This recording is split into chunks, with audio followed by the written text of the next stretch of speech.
Call of Cthulhu, Edge of Madness is a Call of Cthulhu 7th edition actual play podcast presented by DM Fiat with me, Dale, as the keeper of arcane lore. Please be advised, Call of Cthulhu is a dark game of cosmic horror. You'll hear descriptions of gore, depravity, helplessness, coercion, and other serious themes. This is not D&D. This is a game where we stare into the abyss and confront things that stare back.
Welcome back, everyone, to Call of Cthulhu, The Edge of Madness. Our campaign is drawing to a close.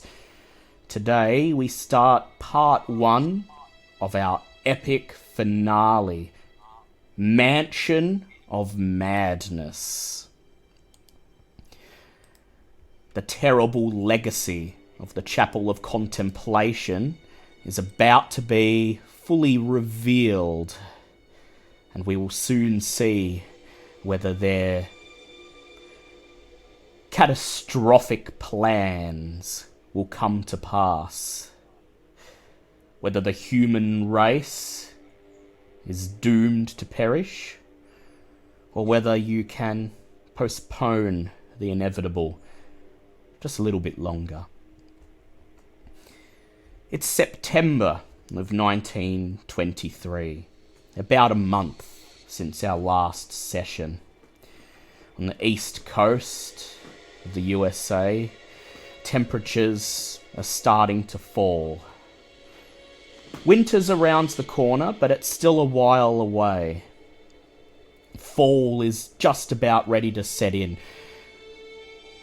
The leaves on the trees are starting to turn yellow, orange, and in a few weeks the ground will be papered in them. The people of Boston are starting to dress in a couple extra layers of clothing. The men walking around in thicker jackets and overcoats, the women wearing long woolen scarves and fur coats over their flapper dresses. Yeah, just like the weather now. Even though it's summer here, our climate's broken. I don't know what you're on. It's hot as balls here. Oh no, it's very cold down in Melbourne at the moment, which is really out of the ordinary. So, last time we played, some very eventful things happened. Robert Chambers, the Bureau of Investigation agent, who had devoted his career to uncovering the supernatural that he'd only just become aware of, perished at the hands of Mr. Corbett's unholy child, a burgeoning avatar of Yog-Sothoth, with Angel, its chosen servant, doing her very best to ensure that this would come to pass. In the end, thanks to the efforts of Buck and Trixie, The Avatar was destroyed, and Mr. Corbett's plan ended. But it didn't stop there. An entire street of people witnessed the death of Chambers and that final desperate battle against the Avatar of Yog-Sothoth. And in the days following this incident, agents from the Bureau of Investigation swarmed into the suburb of Lexington en masse. Journalists were forbidden to print anything about what had occurred at Mr. Corbett's house, and the residents of the street were sworn to secrecy. The official story was that a gas leak had occurred in the Corbett residence, causing an explosion that leveled the entire property. Fumes from the escaped gas reportedly caused mass hallucinations among the population. And an unfortunate agent of the Bureau, Agent Robert Chambers, perished in the explosion when he was doing a routine inspection of Mr. Corbett's property to ensure that it was up to the newly established state code. Buck, every attempt you've made to get a hold of Chambers' personal effects, find word of his next of kin, anyone who you can talk to about the fate that he met at the hands of Yog-Sothoth, has found you stonewalled by the Bureau. The clerks you've asked have told you to take it further up the chain. Those further up the chain have refused to help you at all. What's to help you with? They ask. It was an unfortunate accident. Nothing more to be said about it. And so, with Angel committed at Buck's request into Roxbury Sanitarium, and Trixie taking some time off from the Museum of Boston to go on a sabbatical to try and drown some of the lingering trauma in living off the grid out in the wilderness and not having to face humanity. You're left with a feeling that perhaps that was it. It all ended not with a bang, but with a whimper. Eugene Earle is dead, Chambers is gone, the Paranormal Club has fallen apart. Until one day in early September, when you receive a letter from Sandor, the owner of Sandor's second-hand bookstore. This, of course, was the traditional meeting place of the Paranormal Club, and although Sandor himself was not a member, he was a close friend of Dr. Earle, and, well, he's a familiar face. And Buck, that's what you need at the moment. Someone, anyone, who will believe your stories, who will simply listen and smile and tell you that everything you've been through was for a purpose, and that purpose was defending humanity from things it will never know. And so, you arrive at Sandor's second-hand bookstore just after 2 in the afternoon. Even at this time, the streets are already starting to empty. People don't want to be out in the windy, chilly, early fall day. Those who don't have pressing business in the city err on the side of staying in, rugging up, keeping themselves warm.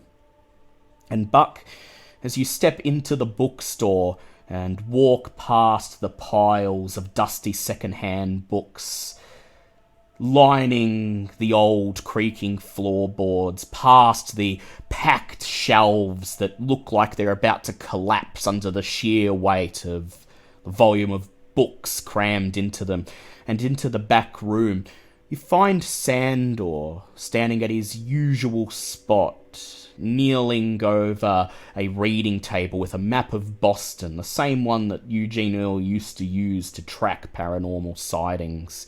He smiles as you enter, and you smile back. But then you notice who's standing beside him. Angel is in the room. She flashes you a mysterious smile, and your first impulse, Buck, is to reach for your gun. But she simply shakes her head, and in that lilting voice of yours says, "Don't worry your head, Buck. I've seen the error of my ways."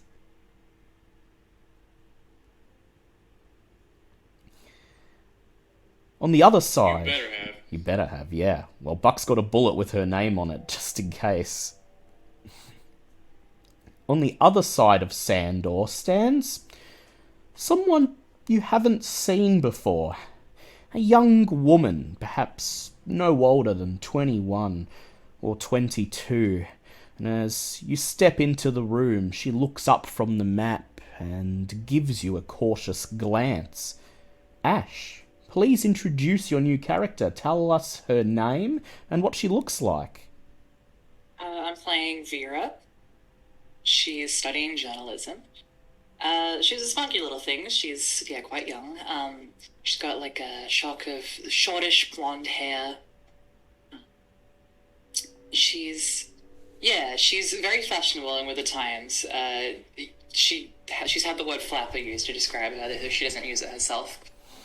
She's a little more masculine than you'd expect, though, from a girl of her time period.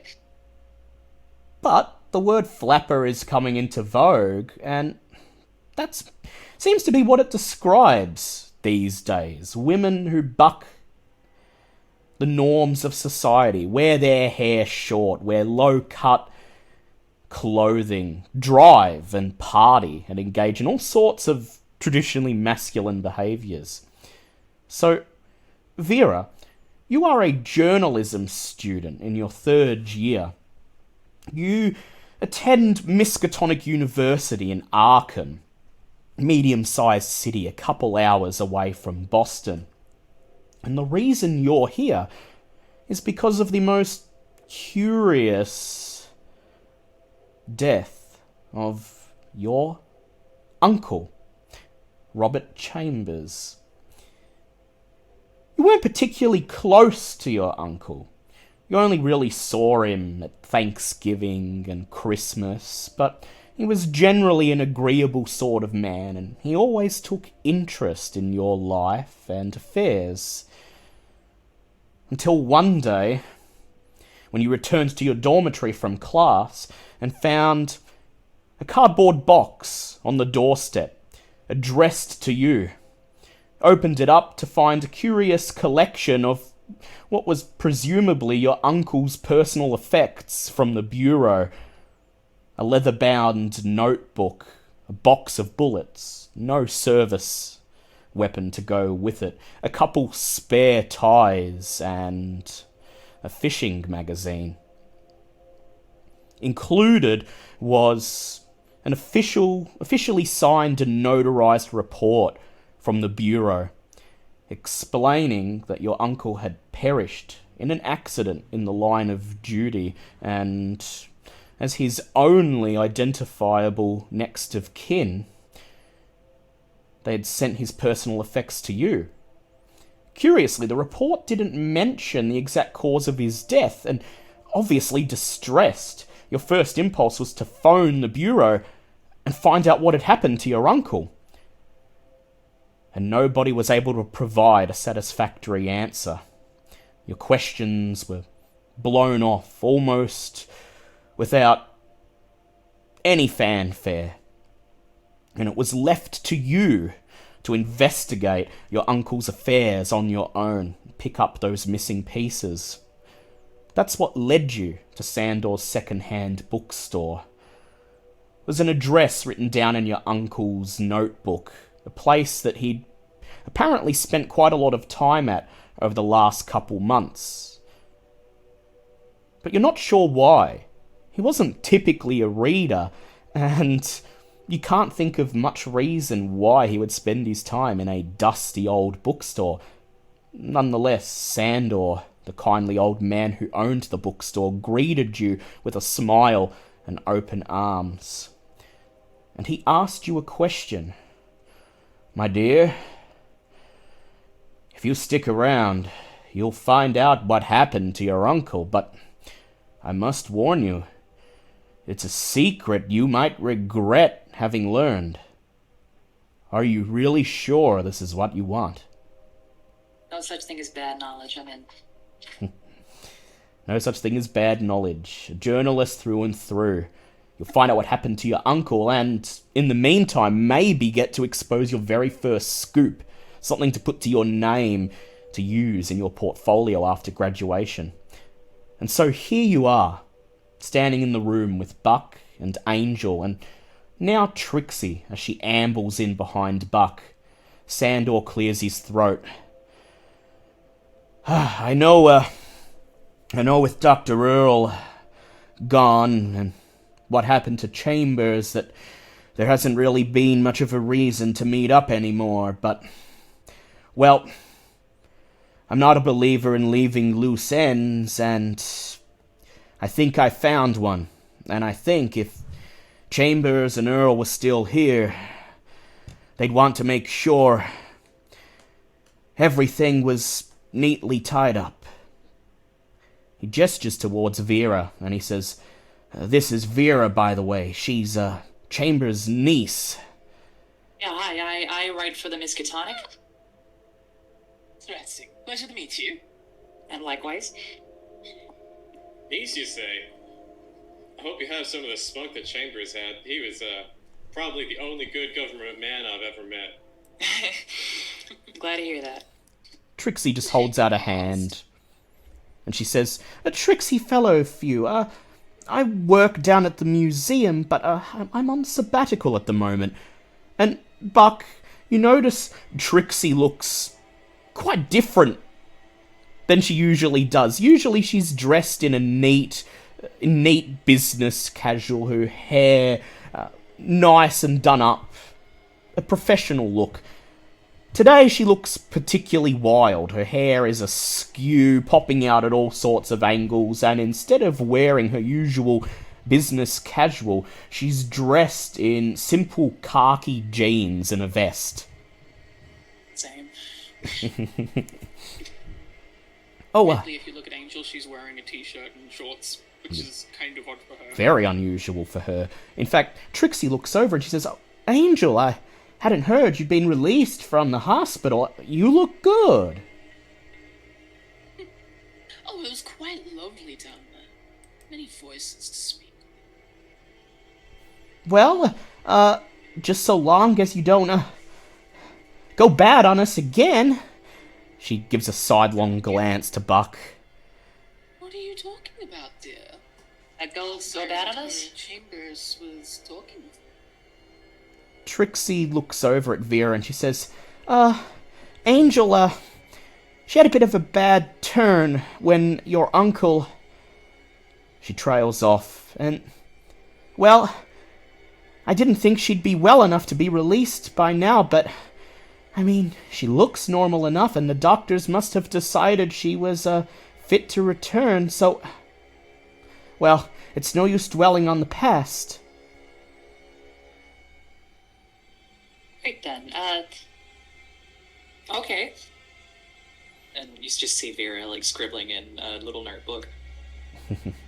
Is it the same one that Chambers used to carry around? No, it's her. Her own notebook. It's got the Miskatonic University logo stamped on the black cover.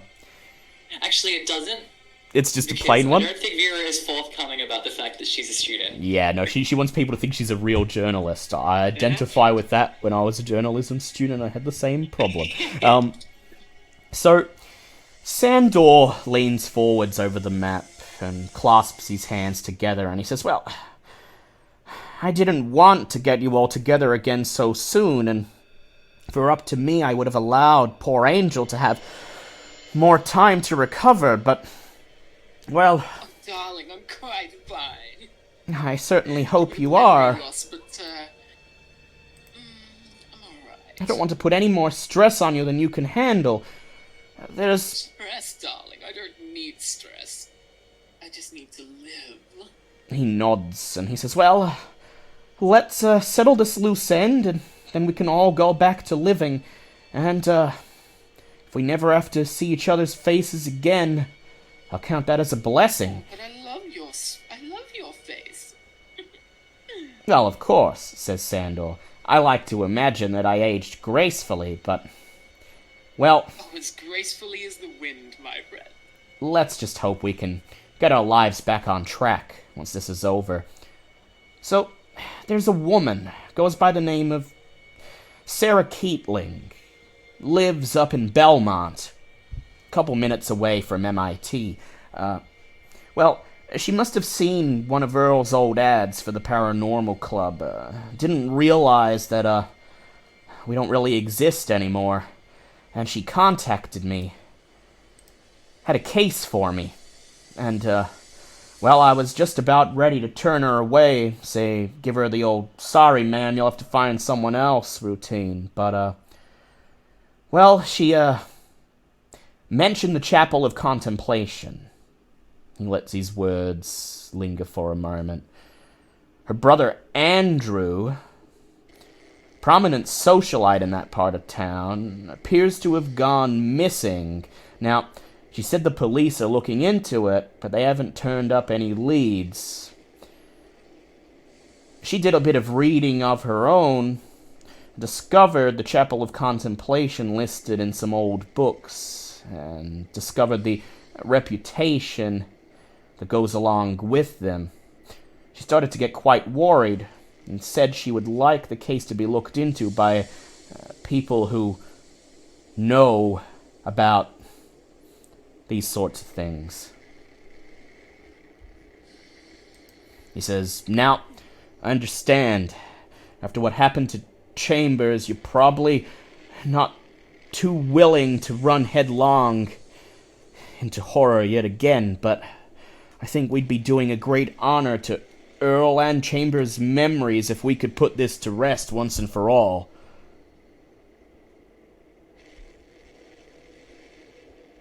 Fair enough, my friend. He turns to Vera, and he says, I'm well aware, ma'am, that everything I've just said is probably gibberish to you, but I promise, stick with these three, and... well, you'll have a good idea what happened to your uncle soon enough, but I have to ask again. I wouldn't be able to sleep with the fact that I didn't warn you. So, are you absolutely sure this is what you want to do? Vera looks him dead in the eyes and says, I'm sure. Okay. I won't ask you a third time, says Sandor. He rifles through a stack of papers on the table in front of him and pulls out a little slip of parchment. There's an address written on it. He leans over and hands it to Buck. He says, this is Miss Keatling's address. I told her you'd be around sometime this afternoon. She'll be able to fill you in about her brother's disappearance. Vera peeks over Buck's shoulder and writes down the address. Yep, writes it down. And at this point, Sandor notices the camera hanging around Vera's neck. He smiles and he points and he says, oh, for your uncle's sake, make sure you don't let that out of your sight. I think there are a few things that your uncle would appreciate you bringing to light. Oh, don't worry, it's always by my side. Okay, says Sandor. He starts busying himself, taking books out of a pile on the floor next to him and sliding them into the shelf. I'll be here if you need me, but, well, hopefully we can get this over and done with nice and quickly and move on with our lives. I wish you the very best of luck, and it's my earnest hope that we all come out of this in one piece.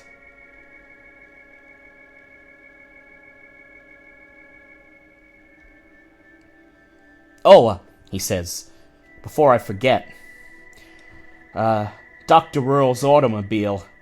After he died, nobody came to collect it, so I've been taking care of it, and if you'd like to use it, I'm sure his spirit wouldn't mind. It's in the parking lot outside. I can't think of it going to a better use than hunting ghosts and ghoulies. Here's the key, he says, reaching into his pocket, handing you a set of keys, and then he nods. Stay on your guard, be very careful. I've got a feeling we're entering the end game here, and, well, who knows what we're up against. Sorry, Mr. Sandor, he says. No, the Southern fella. Oh, Buck. Oh, me? They call me Buck. Buck, sure. Ghosts and ghoulies? You haven't been informed of anything, have you? I'm fresh off the cab. Alright, How can I explain well, this for you? She pulls out the cards, and she's like, "No, come sit down with me." No, I'm okay with just a report. I'll tell you on Ghosts the way. exist. They exist. They exist. They are weird. They are haunting me, and they're not fun. Trixie Okay then. Trixie smiles and she says, Angel was like that before we ran into any of those things, but,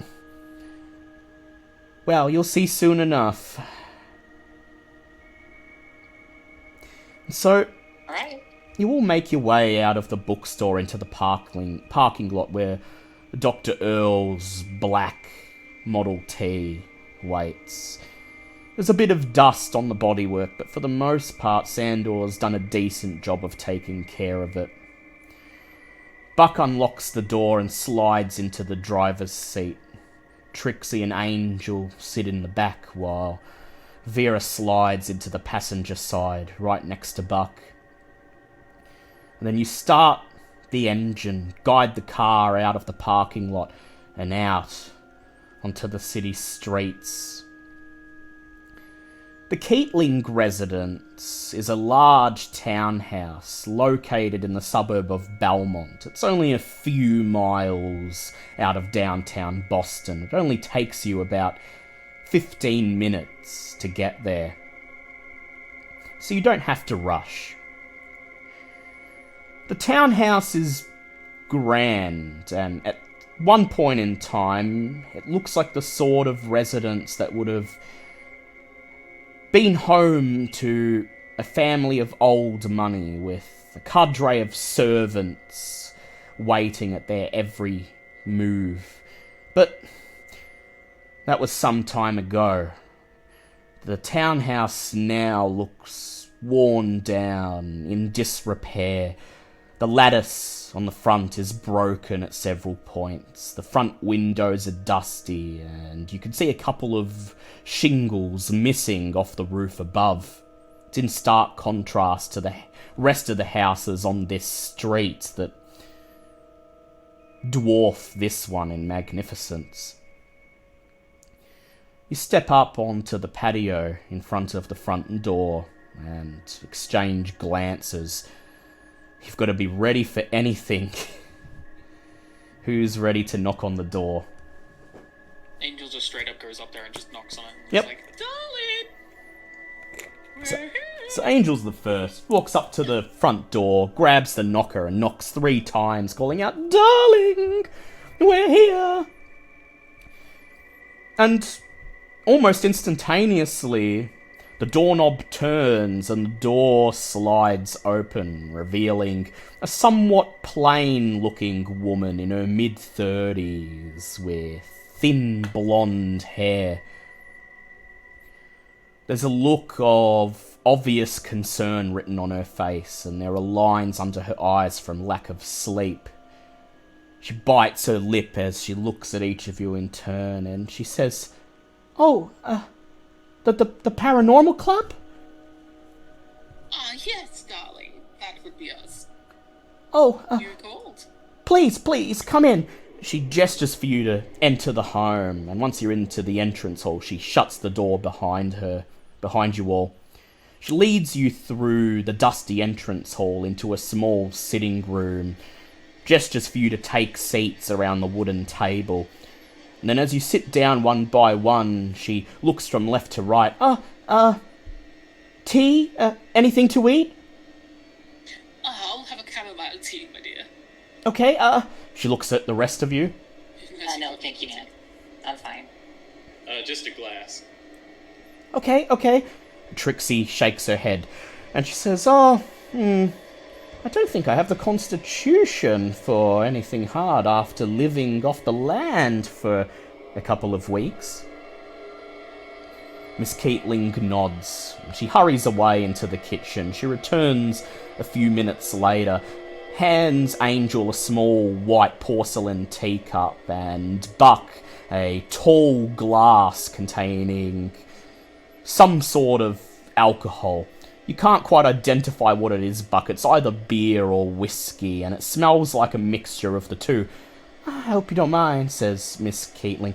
"I'm not much of a drinker. I pulled that out of my brother's private stash, and, well, he has some eccentric friends.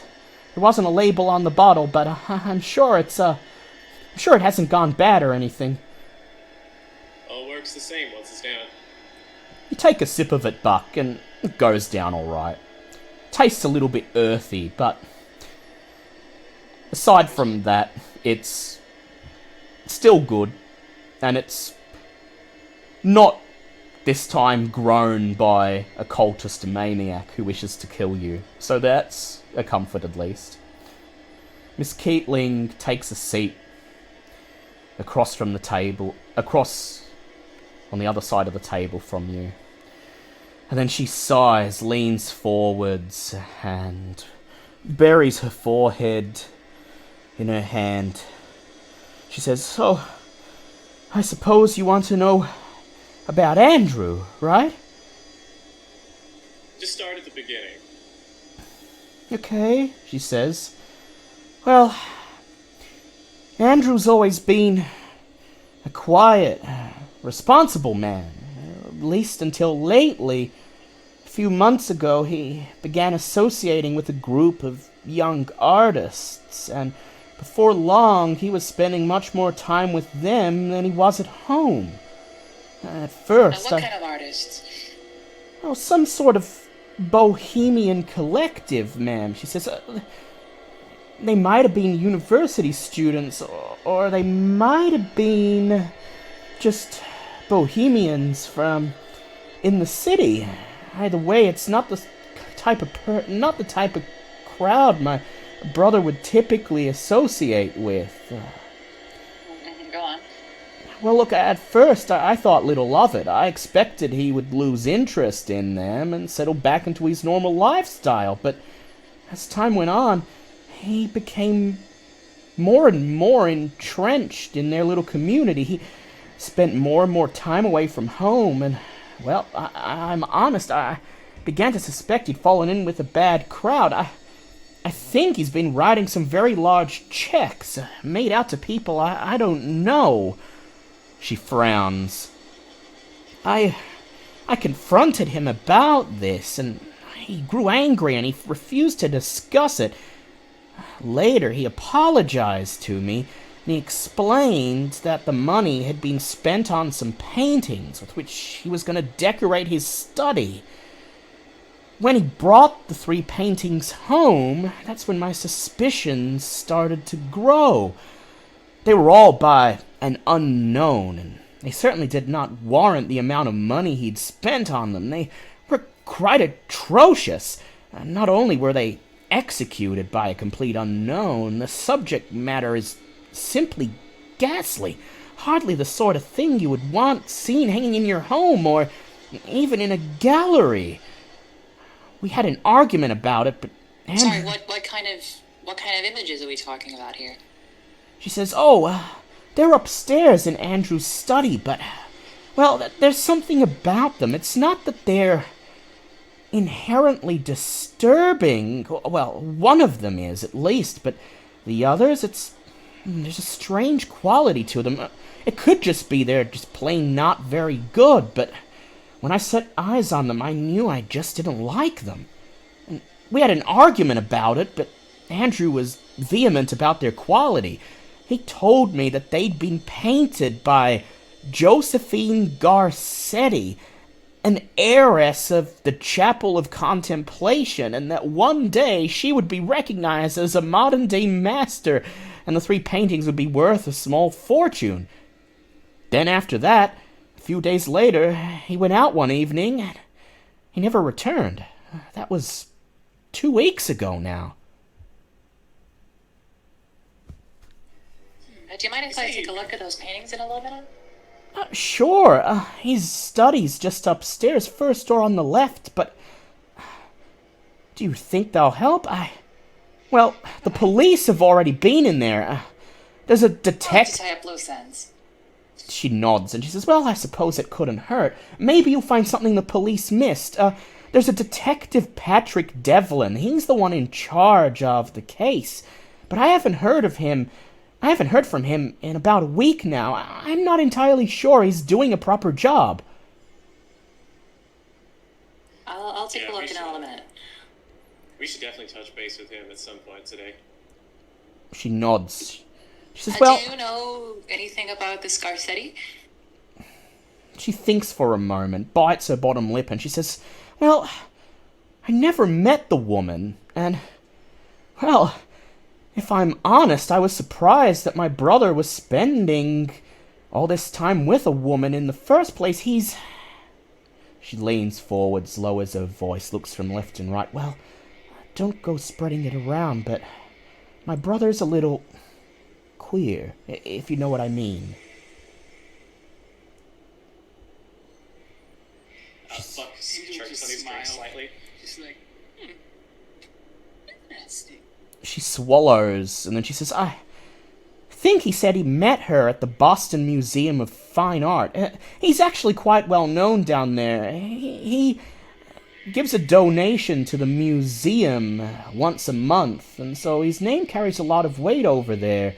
It's possible she saw him at one of those monthly gatherings. Oh, anyway, she says. She stands up. Angel slowly turns her head over to Trixie.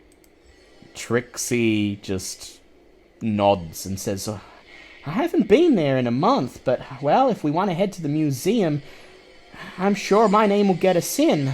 Come to think of it... Oh, I thought you were the person. She thinks for a moment, curls up her lip, and she says, I haven't heard of this Andrew Keatling, but I'm not really in charge of the art exhibit.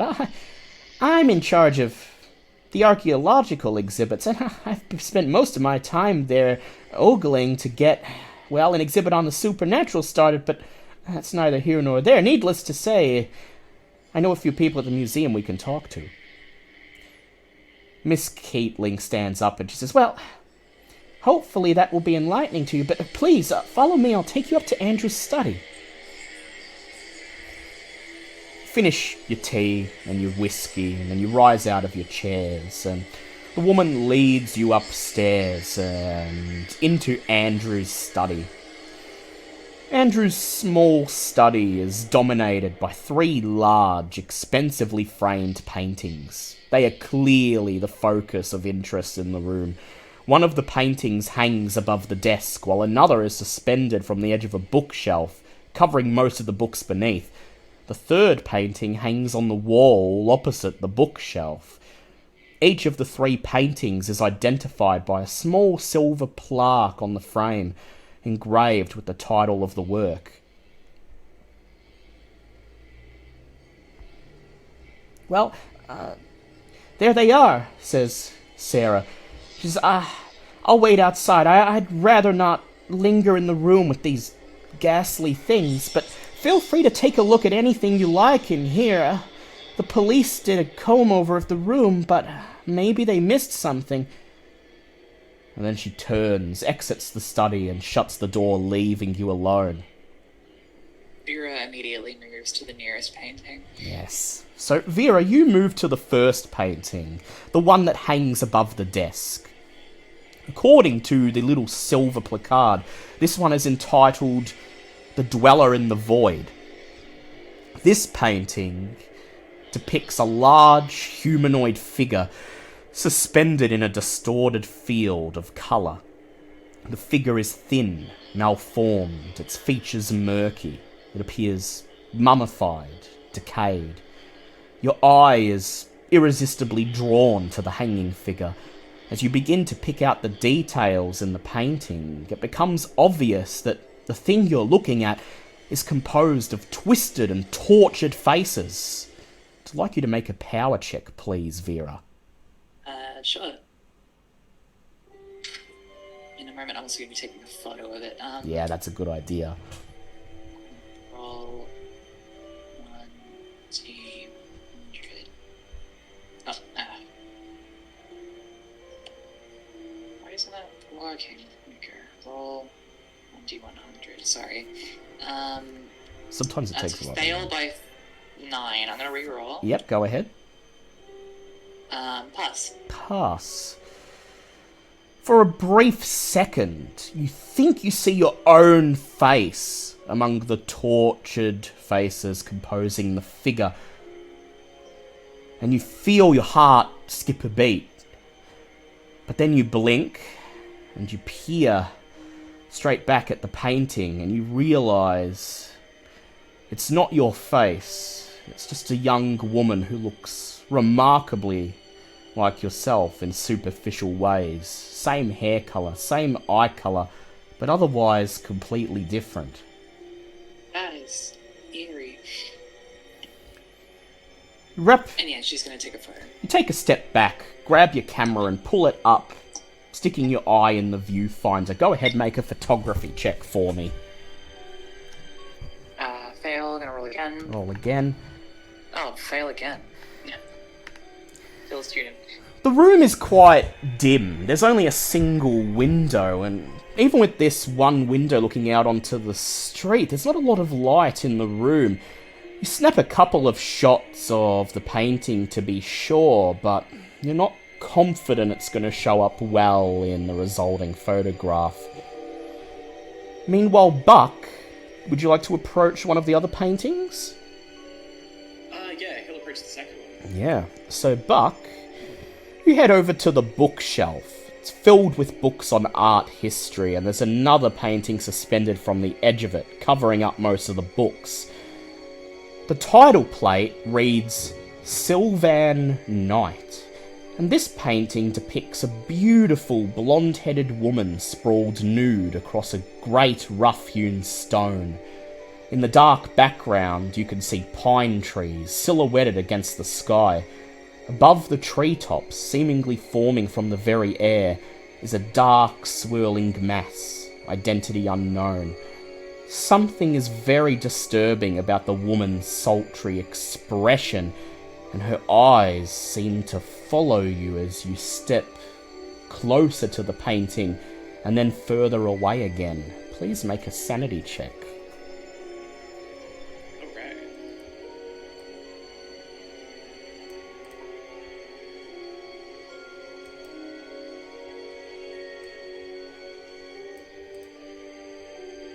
That is a pass, that's an 8. So while you're standing, for passing, you lose only 1 sand point. And you shake your head. This is no time to be getting scared about a painting. You've seen things much worse than this. You lift up the painting and shift it aside so you can look at the bookshelf. Look at the books underneath. The majority of them appear to be art history books, but there's a handful on the occult, and A couple of the shelves are taken up not by books, but a series of objects d'art, knickknacks. If you'd like to search the shelf, you may go ahead and make a spot hidden check. Yes, that sounds nice.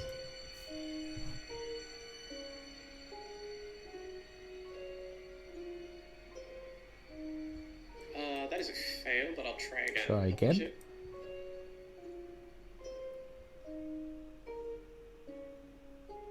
Still a fail. Still a fail. Okay, you won't find everything, but you will find something.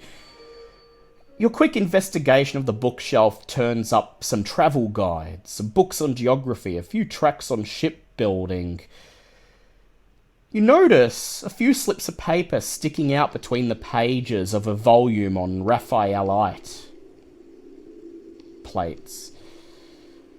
Pressed between pages 22 and 23 of this book are several letters written in a woman's hand.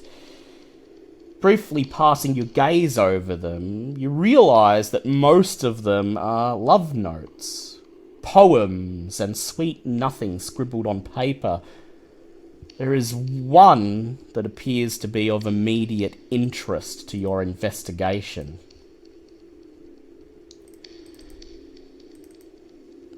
It reads, "My darling Andrew, please meet me at the Sailors' Club tonight at 11. Do not fail. I really must speak to you. An important time for both of us draws near. Love, JG." There's no date on any of the notes, but this one at least must be reasonably old, as the ink has already started to fade in places.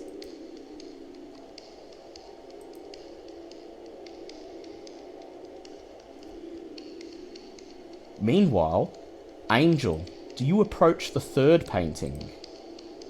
You know what? I do. So you approach the third painting, the one hanging on the wall opposite the bookshelf, the one that has a tiny little wooden display table underneath it with a single drawer.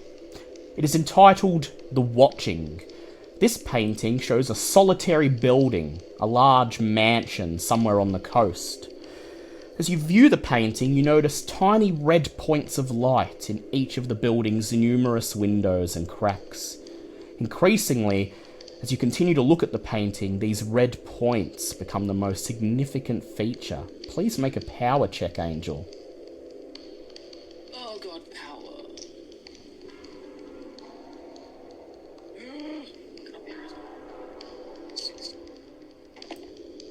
That's an 82, that's a fail. It's a fail. I will push that. Go ahead. 22 is a success. It's a Oh no, medium success? medium success. I'm at 60, so 30 is my... You feel 12 is my last. You feel strangely compelled to draw closer to the painting, to look at these red dots in the darkness. But you shake your head, and you're able to dispel the feeling. Do you wish to pull away, or would you like to look deeper? I look deeper. You ignore the voice in your head telling you to pull away, and to move closer to the painting. Now you no longer see a building, but the multi-orbed visage of some titanic being, each red dot of light another staring, searching eye, and all of them looking directly at you. Make a sand check, please.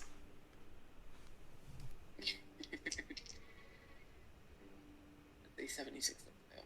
It's a fail. That is a loss of 1d3 san.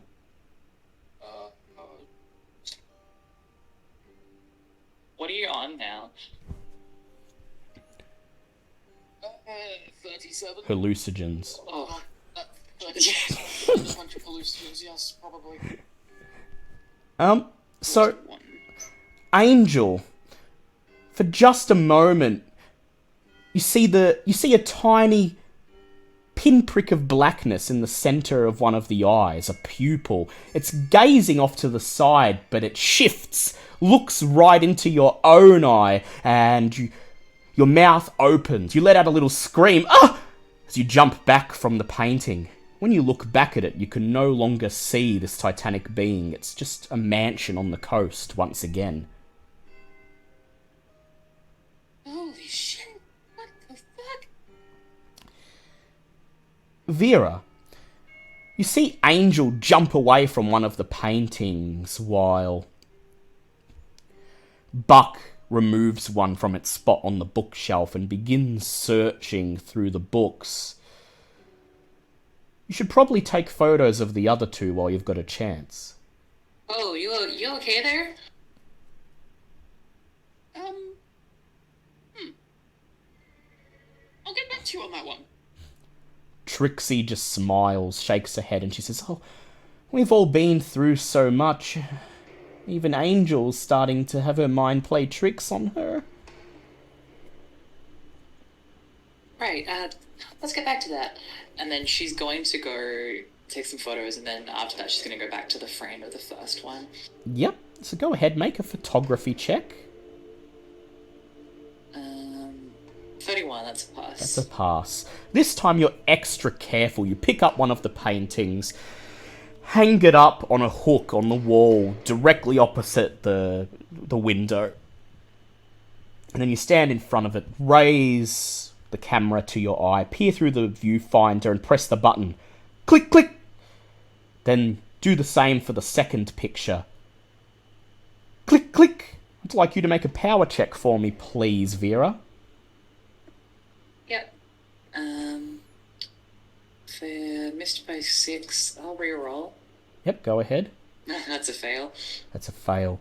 As you snap the second picture and lower the camera, you audibly gasp. The door to the study that was shut only a moment ago is now open, and silhouetted in the dimly lit hallway is an extremely tall figure wearing what appears to be a wide-brimmed hat and an overcoat.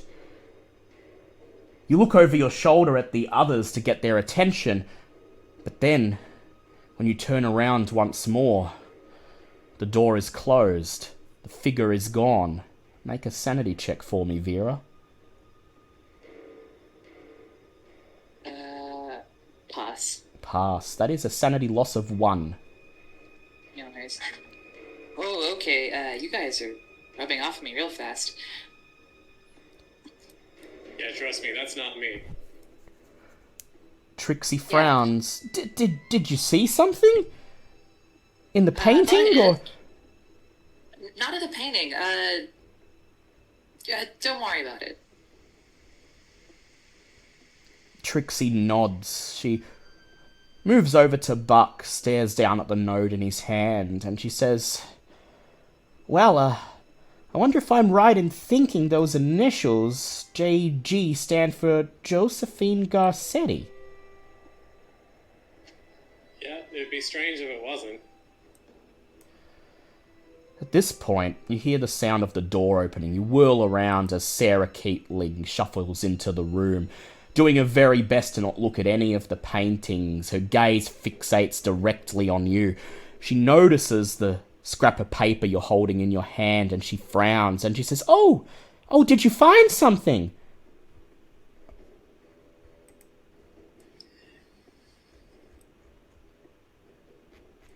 We'll call it a clue for now. "A clue?" she says. She shuffles over and reads it over your shoulder. She says... Says Vera. So it's Vera. Yeah, Vera gets to read it as well. Sarah shakes her head. "The Sailors Club? I've never heard of such a place. And... what... These are love letters. This is clearly some kind of rendezvous, and... well, I've already told you what my brother's relations are like with the opposite sex. Either this is a fake, or this woman's got some sort of leverage on my brother, and..." She trails off. Oh, I'm starting to get a very bad feeling that he's in danger." Probably. Yeah, I think Honestly, we're all I'm starting seeing to some get that shit, feeling. and I need to go do something. She's going to go find drugs. Go find drugs. She needs drugs. Yeah, she needs drugs. So Angel creeps out of the room. I'd like Angel to go ahead and make either a spot hidden or an occult check for me. Occult. Yep. As Sarah reaches into her breast pocket... 89, which is success. I'll get to you in a moment. Sarah reaches into her breast pocket and she says, "Oh, I found this downstairs. I thought you might find some use for it." She hands you what you quickly see as a photograph of her missing brother. It shows a thin man in his early 30s with regular features and sandy hair. In contrast to his rather plain-looking sister, he's quite a handsome-looking man. He would definitely be a lady killer, Vera thinks, if he didn't prefer the other sex. Ain't that a shame? "Well," says Sarah, "I'm not sure there's much here in his study, so... Any idea where you'll investigate first?"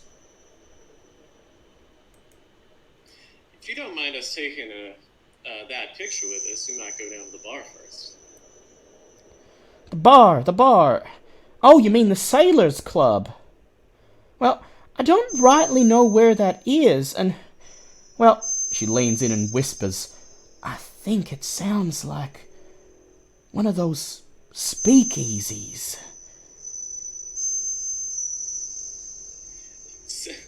Buck just chuckles to himself.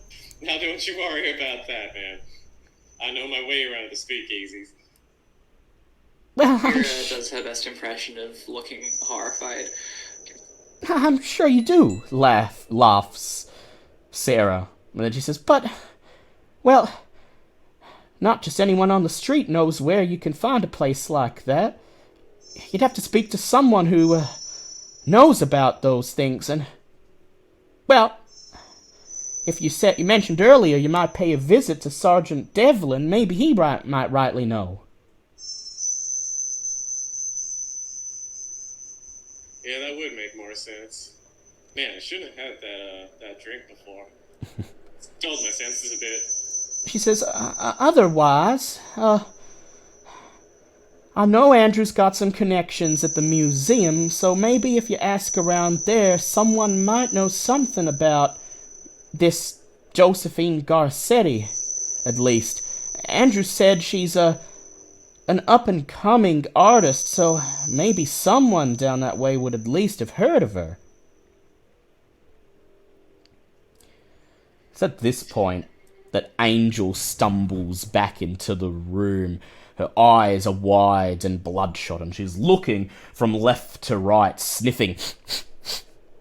"Angel, you wandered into the upstairs bathroom and, taking a curious peek inside the medicine cabinet, you found a small baggie of cocaine.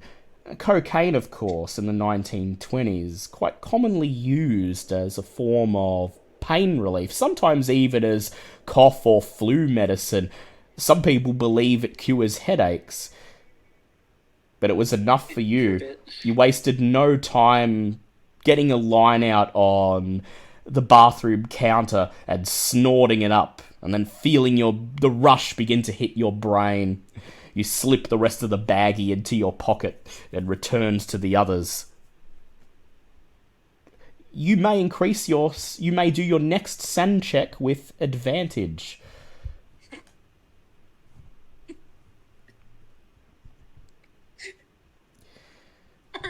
Sarah Keatling leads you out of the study, back downstairs into the sparsely furnished entrance hall. She thanks you for taking an interest in her case, and as she shows you back out into the windy outdoors, she smiles, a sincerely hopeful smile, and she says, Please do whatever you can to find him. I've read about this chapel of contemplation. I don't rightly like any of the things I read." Yeah, trust me, the reality is much, much worse. We'll find it, don't you worry. She nods and then pulls the door shut, leaving you to make your way down the cobblestone driveway back towards Dr. Earl's Model T. So, how would you like to handle this investigation? You have a number of leads. There's the detective who's looking into the case, Detective Patrick Devlin. There's the Sailors Club, a speakeasy, but you don't know where that is, and you'd have to either find some unsavory characters to tell you, or just ask around at random, hoping eventually you hit home and get someone to tell you what you need. Or you can perhaps head to the Boston Museum of Fine Arts, see if anyone's heard of Josephine Garcetti. That's probably a good idea to go to the detective first. I mean, Yep. he's clearly going to have organized a lot of information we could use. Most definitely. Would you like to go together or as a group? Trixie looks over at Angel in the back seat and she says, Angel, if you'd rather go to the museum, I can call us a taxi. It's not far from here. Darling! Hi! How are you? Yeah, let's go there!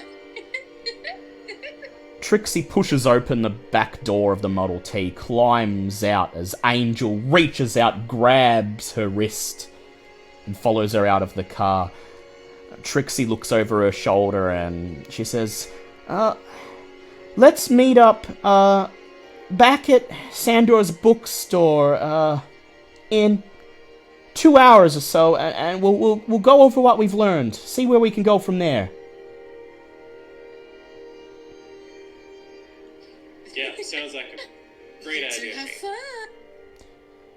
You nod as... You behave now. I'm on coke, of course I'll behave! Oh dear, says Trixie. You didn't, did you, Angel? Oh, you did.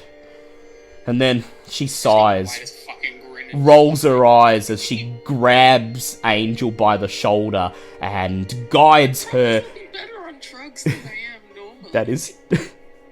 You might have a fair point there. As she guides Angel like a mother guiding a child out of the front yard onto the street, sticks out her thumb to hail a taxi. Vera, are you happy to go with Buck? Yeah, absolutely.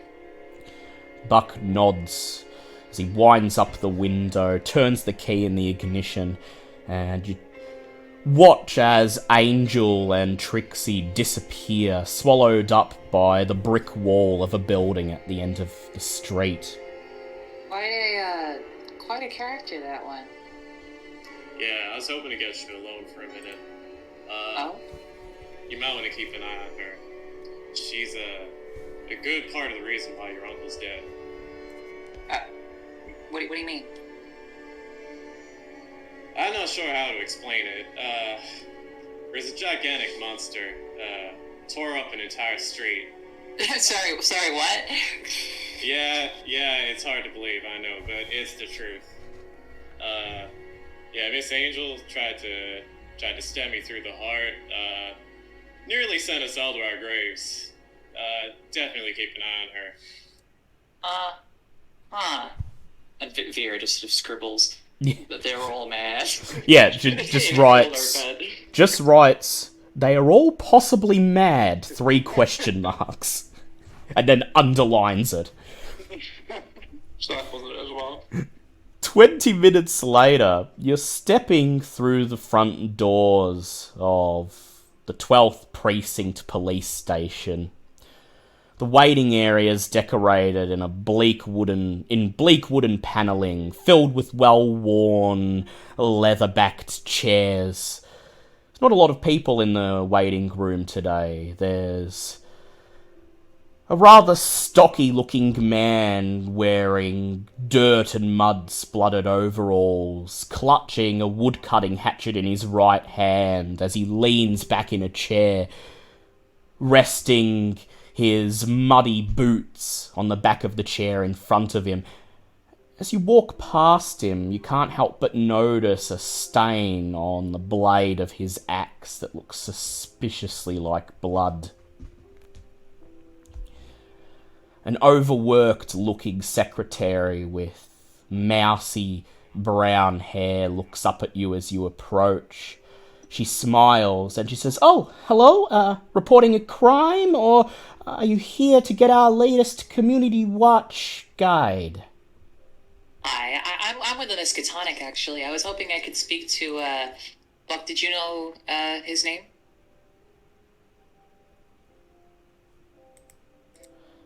Patrick Devlin. Patrick Devlin. I believe he's a detective here at your precinct. The woman looks up from the typewriter, her fingers are gliding across, and she says, "Oh, you're a writer. You're working on a story or something?" Yeah, I am, actually.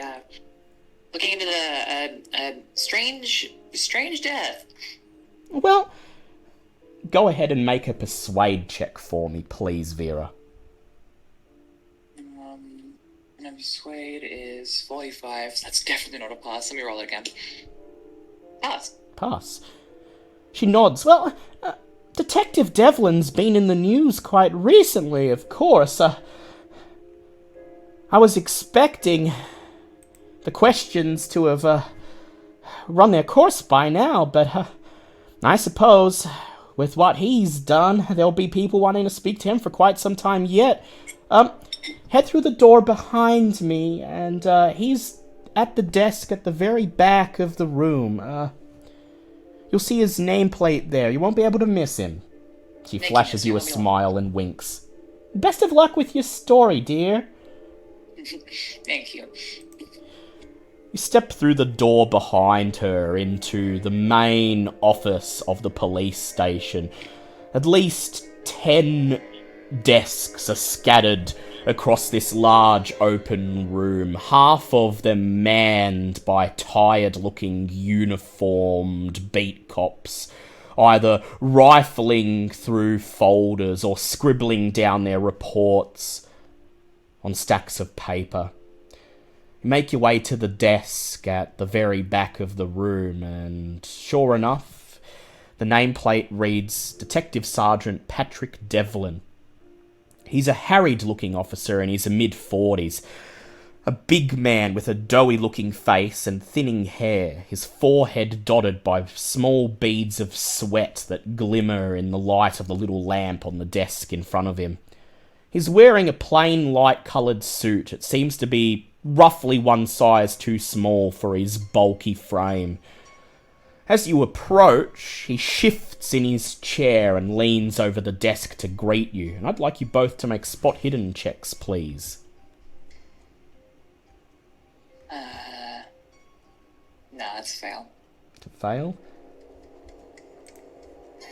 That is a extra critical success. So Vera doesn't notice, but Buck, who's always alert now, notices that as Sergeant Devlin shifts forwards in his chair, he pulls his left sleeve forward to cover a thick bandage wrapped around his wrist.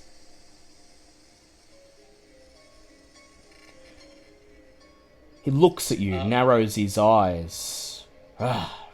Another journalist.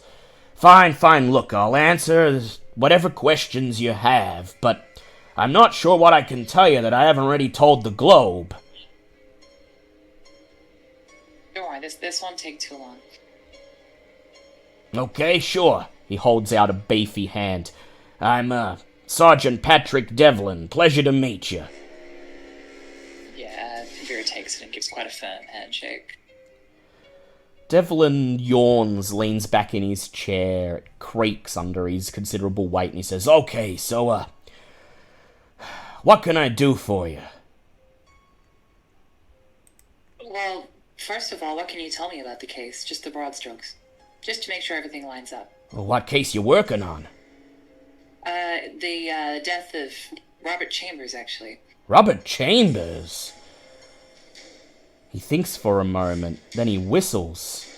Oh, yeah, about a month ago. Yeah, me and some other folks looked into that one, but, well, I'm not rightly sure I can tell you. We were sworn to secrecy. Some feds came from, up the coast and, told us that under no circumstances were we to mention anything involved with the case, and he trails off.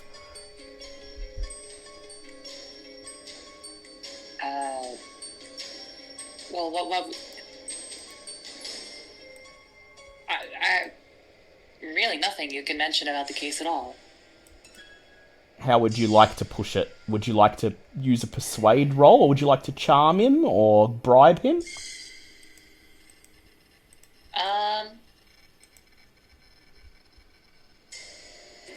Just look at my stats for a He second. crosses his arms, a bead of sweat runs down his forehead. You've clearly taken him by surprise, but he shakes his head. Actually, he says, "Yep."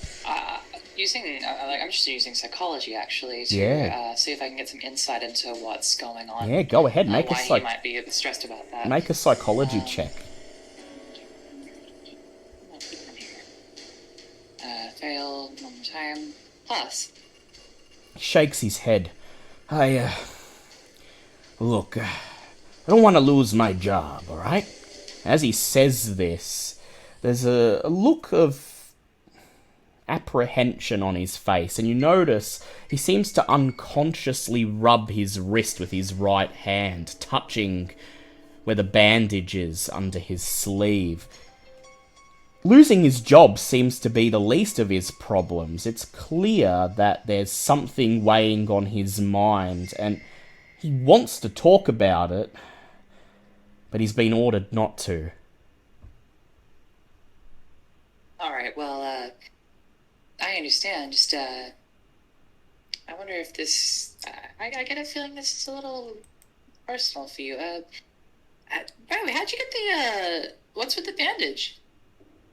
But, this! He pulls back his arm, looks at the bandage, he says, well, actually, that's, sorta related. Oh? Go ahead and make for me a persuade check, and you may make it with advantage. So remind me how advantage So you works roll again? twice, take the lowest number that you roll. Right, I'm gonna push it anyway. All fails. All fails. Buck, would you like to try something? Yeah, Buck is going to produce his little flask from in his jacket and proffer it to the detective. Now that looks like it's causing you a fair amount of pain. Would you like wet your whistle a little bit? I'd like you, Buck, to go ahead and make a charm check for me.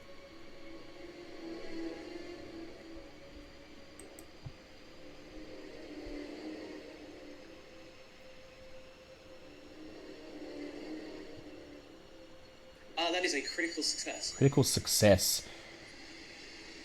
Devlin opens his mouth to say something, and he brushes his hand in the air and he says, what the hell? I ain't gonna bust myself for bootlegging now.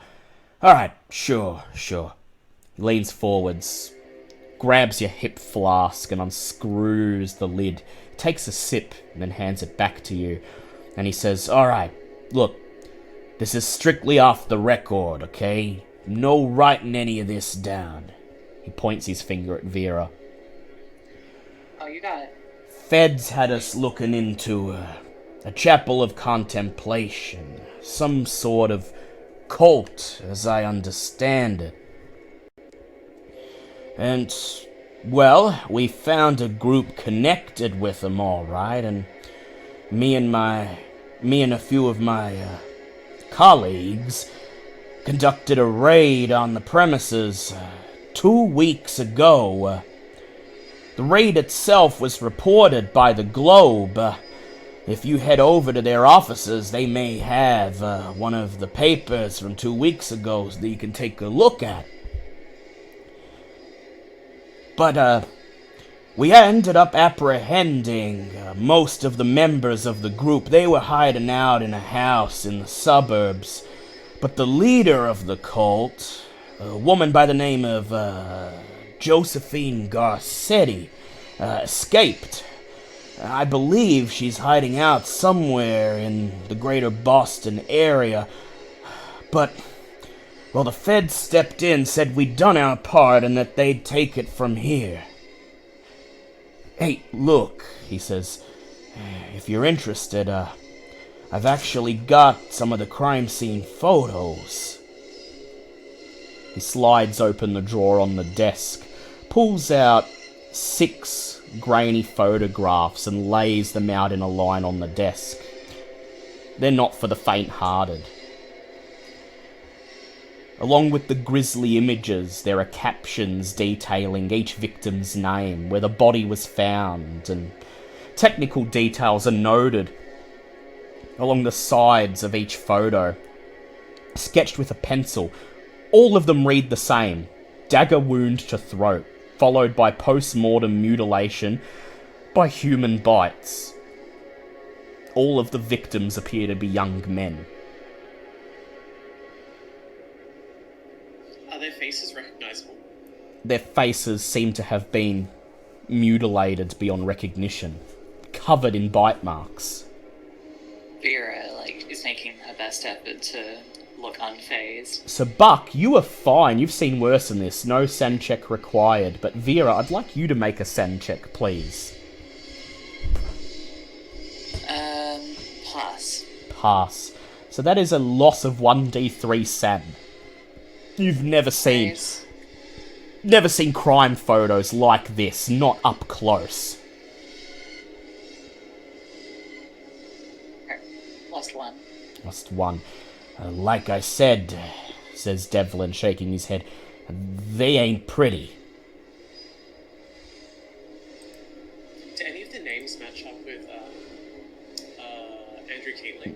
Andrew Caitling's name is not among the victims, and you thank God for that in this moment. But it doesn't take you long to make the logical leap that Andrew Caitling is in danger. Buck leans forward on the desk and looks directly into Devlin's eyes.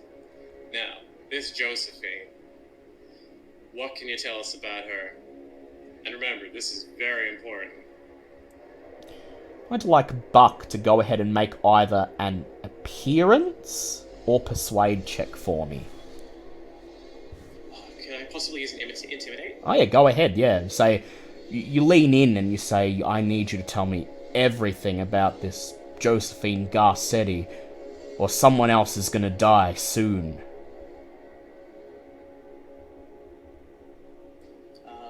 That's a fail. That didn't work out. It's a fail. Push? Oh, I did. Oh, you did? Would you like to spend luck? Oh, that's a lot of luck. Okay, fair enough. Devlin just shakes his head and he says,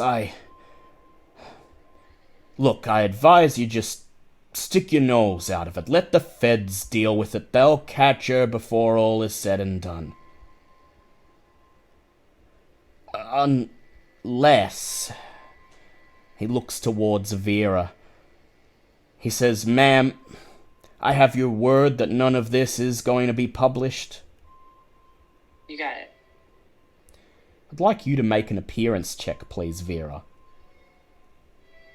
Oopsies, wrong dice. Appearance. Oh, it's characteristic. It's my yeah. characteristic, right? Yeah, that's a pass. He looks you up and down. You notice his eyes lingering for quite a moment on your thighs.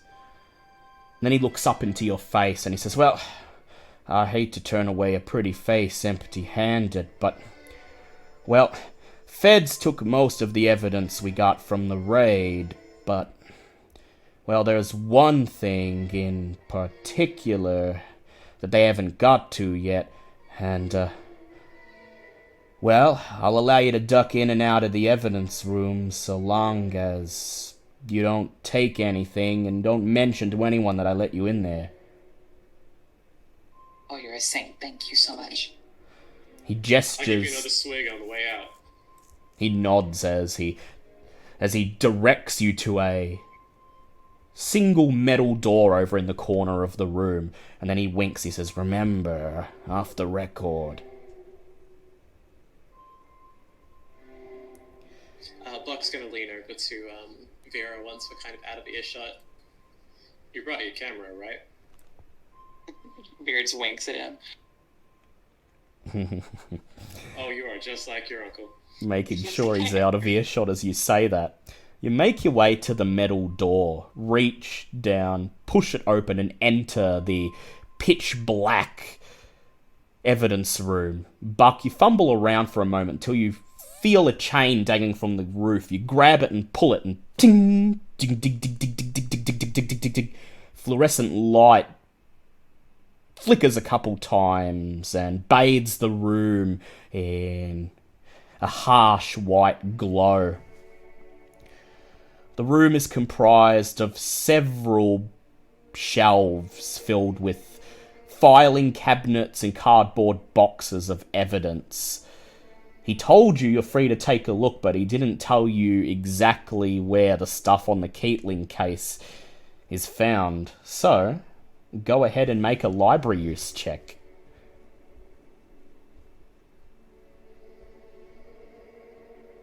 On it. My library use is 43. I'll roll again. Wow, exactly a pass. Exactly a pass. Okay, so as Buck just stands with a bemused look on his face, Vera, in her element, begins sorting through the filing cabinets and cardboard boxes, reading the handwriting that's scrawled on every little plastic label, until finally you find the word Keatling. You grab the cardboard box and slide it out. There's not much inside. 2 books. A blue book with no title on the cover, and a little black notebook almost identical to the one that you carry around with you, Vera.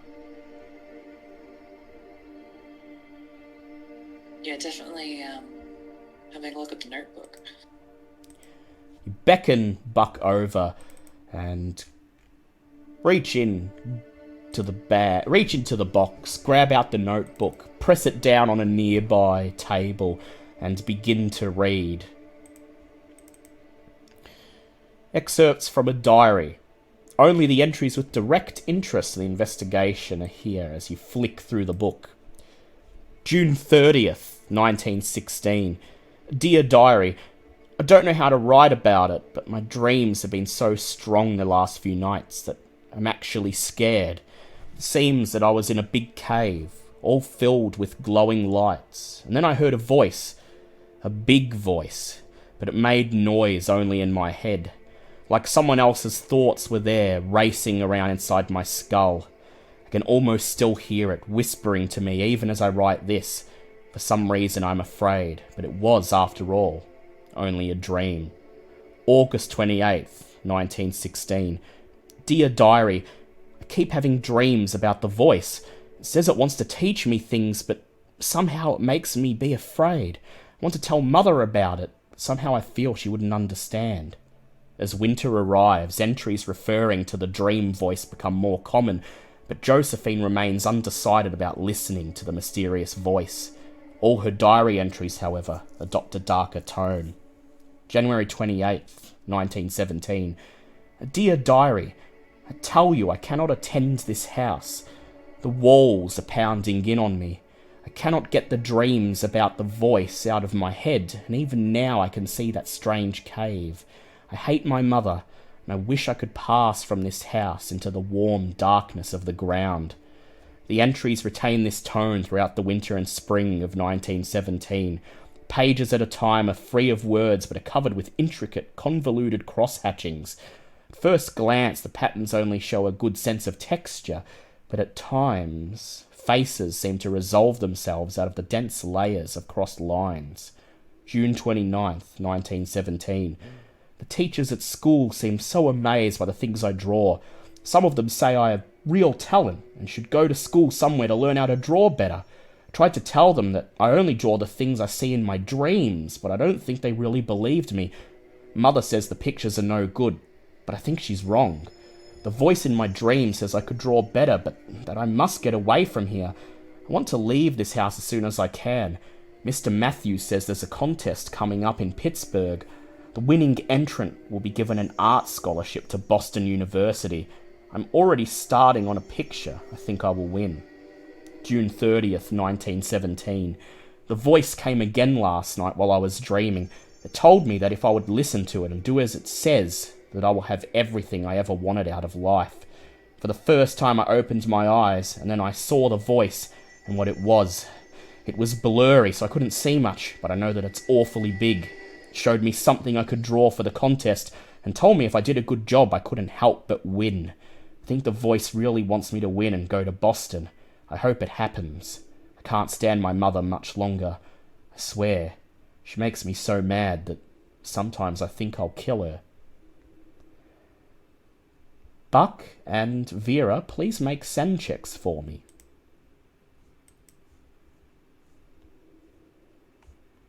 Pass. That is a fail. It is a fail. So, Buck, you lose 1d3, and Vera loses 1 point of sanity.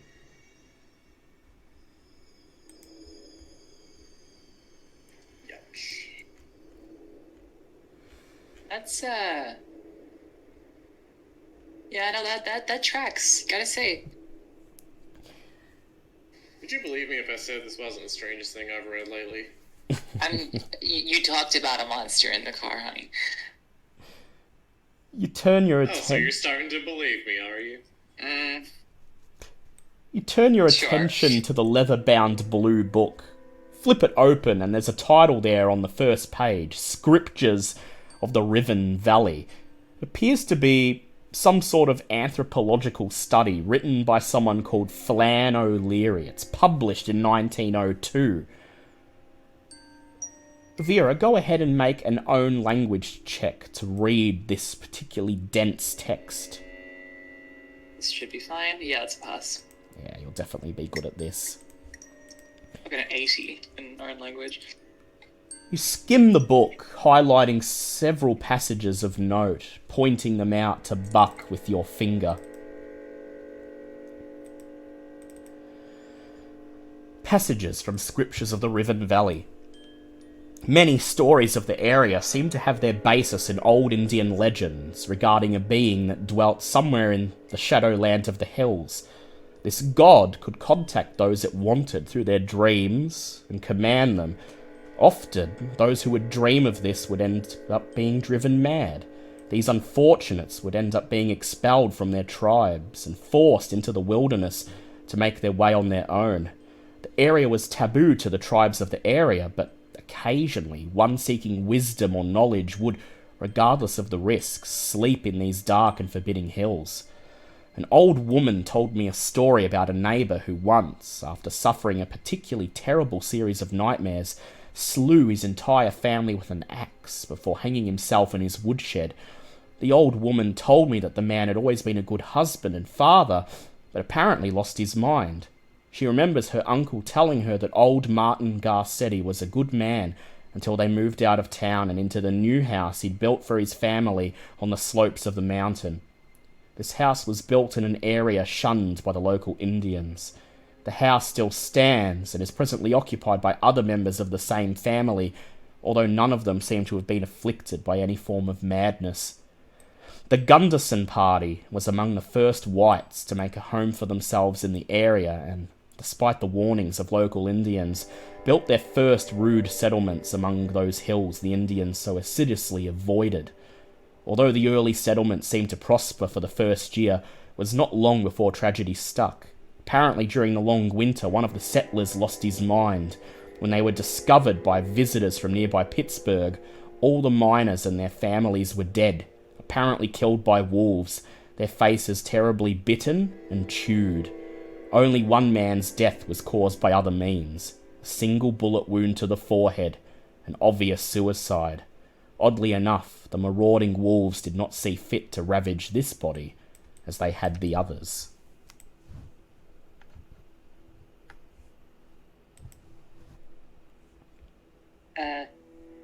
This mean anything to you?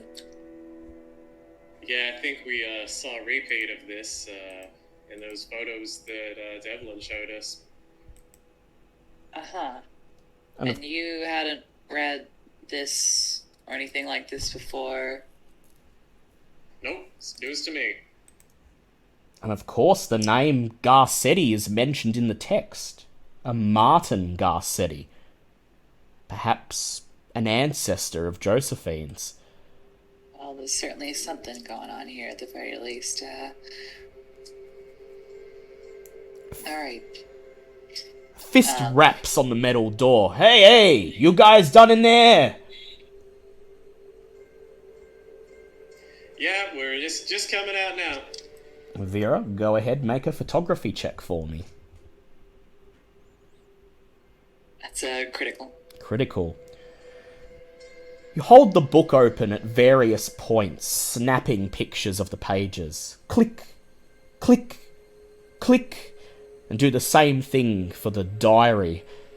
Just as you take a photo of the final page, Buck slams the book shut, and you lower the camera. And then you see it again. An extremely tall figure silhouetted at the back of the evidence room, standing at the very end of the shelves.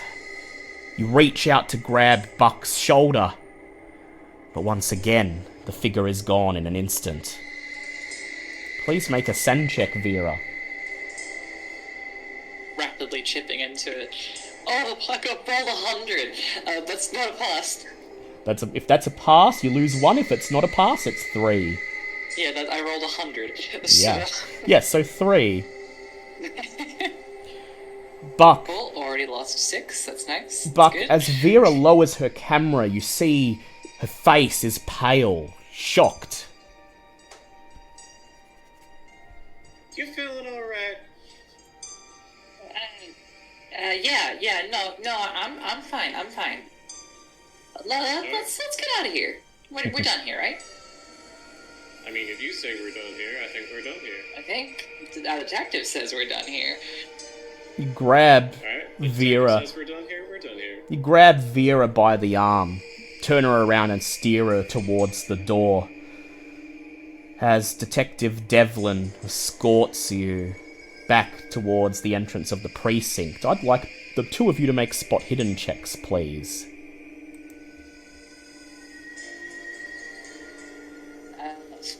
What? Surely not. I rolled an 88, so that's not a pass, and I won't bother pushing it. That's fine. Buck? It's a fail for me too. Fail. As you are escorted through the office and back out to the lobby, both of you fail to notice another detective looking up from a desk a couple of feet away from Detective Devlin's. He reaches up, scratches the stubble on his face, and smiles as he watches you leave. Now I'd like you to both make listen checks, please. What the hell are these rolls? I'll roll again. Yeah, you should be good at listen, you're a journalist. It's 50-50 for that. Let me see. Syntax, please, I'm begging you. It's a fail still. Fail. I've got a hard pass. Hard pass. Well, obviously Vera's still shaken, but Buck, as you step through the doorway out into the lobby, you see two police officers at a nearby desk lean in and start to talk. You ready to pay a visit to us? Pay a visit to the speakeasy later? Yeah, I know. Down at the docks, right. But Zeke the Geek's been staying out of trouble. I'm not sure we need to, it's just a formality at this point, and Besides, we keep him out of trouble. He greases our palms. You know how it is. You step out back into the waiting room, and you now know where to find the speakeasy. It's down at the docks. Say the Sailors Club. But you don't have to head right there. Detective Devlin did say that the Boston Globe reported on the raid of the cult, but you did also find compelling evidence in the police station, so it's up to you if you think it's necessary to still check that out. There's probably not a lot you can learn from a newspaper article after what you've learned here. Depends on how much time there is. You look at the clock up on the wall. It's just after 3:30. I'll be cutting it a bit close, I think. Speakeasy should be open within the next hour and a half.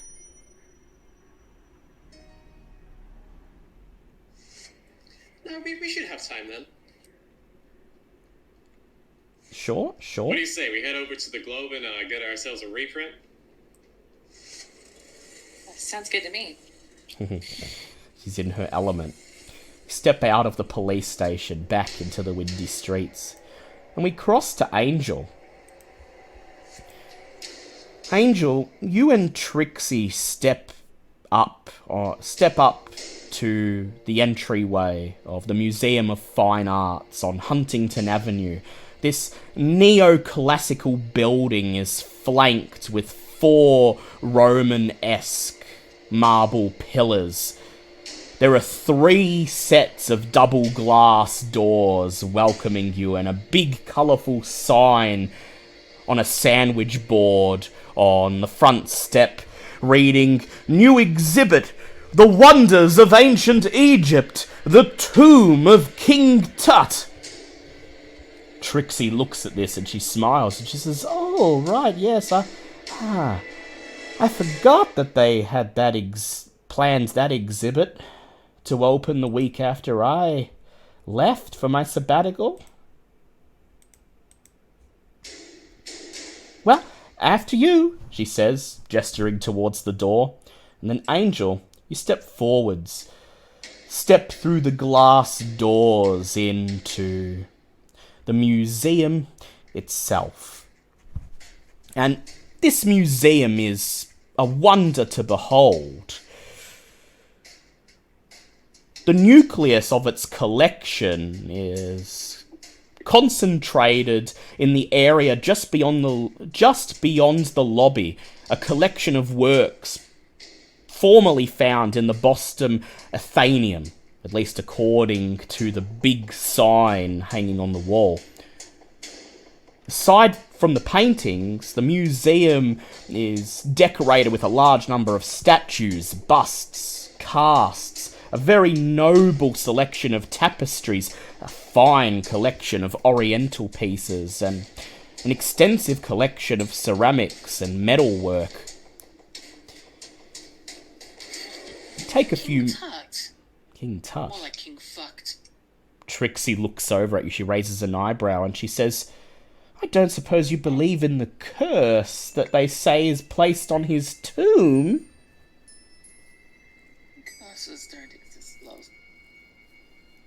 She says, "Well, we should ask the curator if she's heard of this Garcetti, or if she's knows anything about Andrew Keatling. That should be through here." Trixie leads you down a corridor leading from the lobby. You walk past a line of perfectly detailed statues depicting a wide variety of mythical creatures: a unicorn, a chimera, a gargoyle.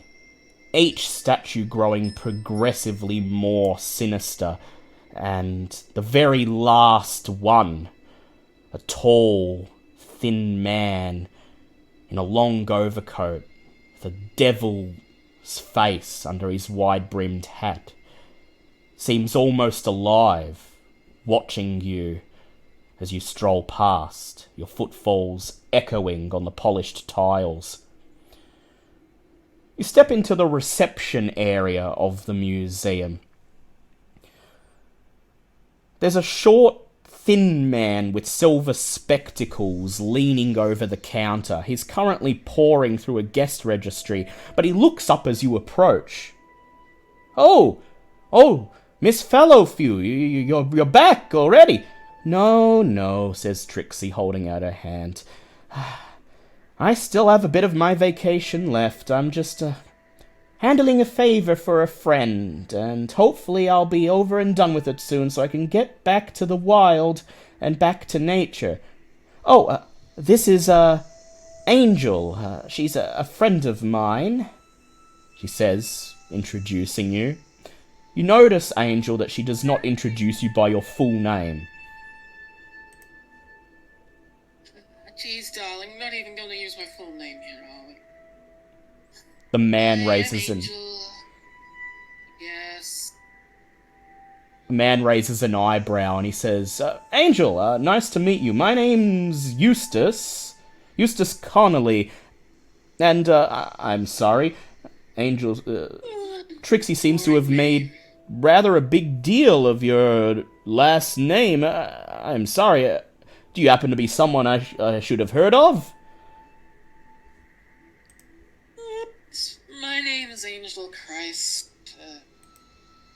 or the vessel for God, and Jesus Christ, I guess, but they,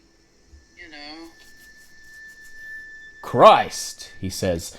He looks over at Trixie and he says, and I suppose you're friends with her because she has some things that would make a lovely addition to that exhibit you keep bugging Miss Demort about. Right? Trixie smiles and says, oh, you could say so. Trixie's a little eccentric, but, well, she's a lovely girl. Darling, you mixed our names up again. Oh, sorry, it seems to be rubbing off on me. You just have to, Angel's a bit eccentric, but she means well. Eustace nods. Yes, spirit seer, yes. He crosses his hands, and he says, okay, Miss Angel Christ. Welcome to our fine museum. We've got a lot on display. I'm sure you'll find something to pique your interest, unless there is something in particular that you're after. We're looking for somebody, I think. I don't know, I've been on drugs. Andrew Keatling, says Trixie. Andrew Keatling. Apparently he donates money here once a month. Quite well known in the artist circles. Oh, says Eugene.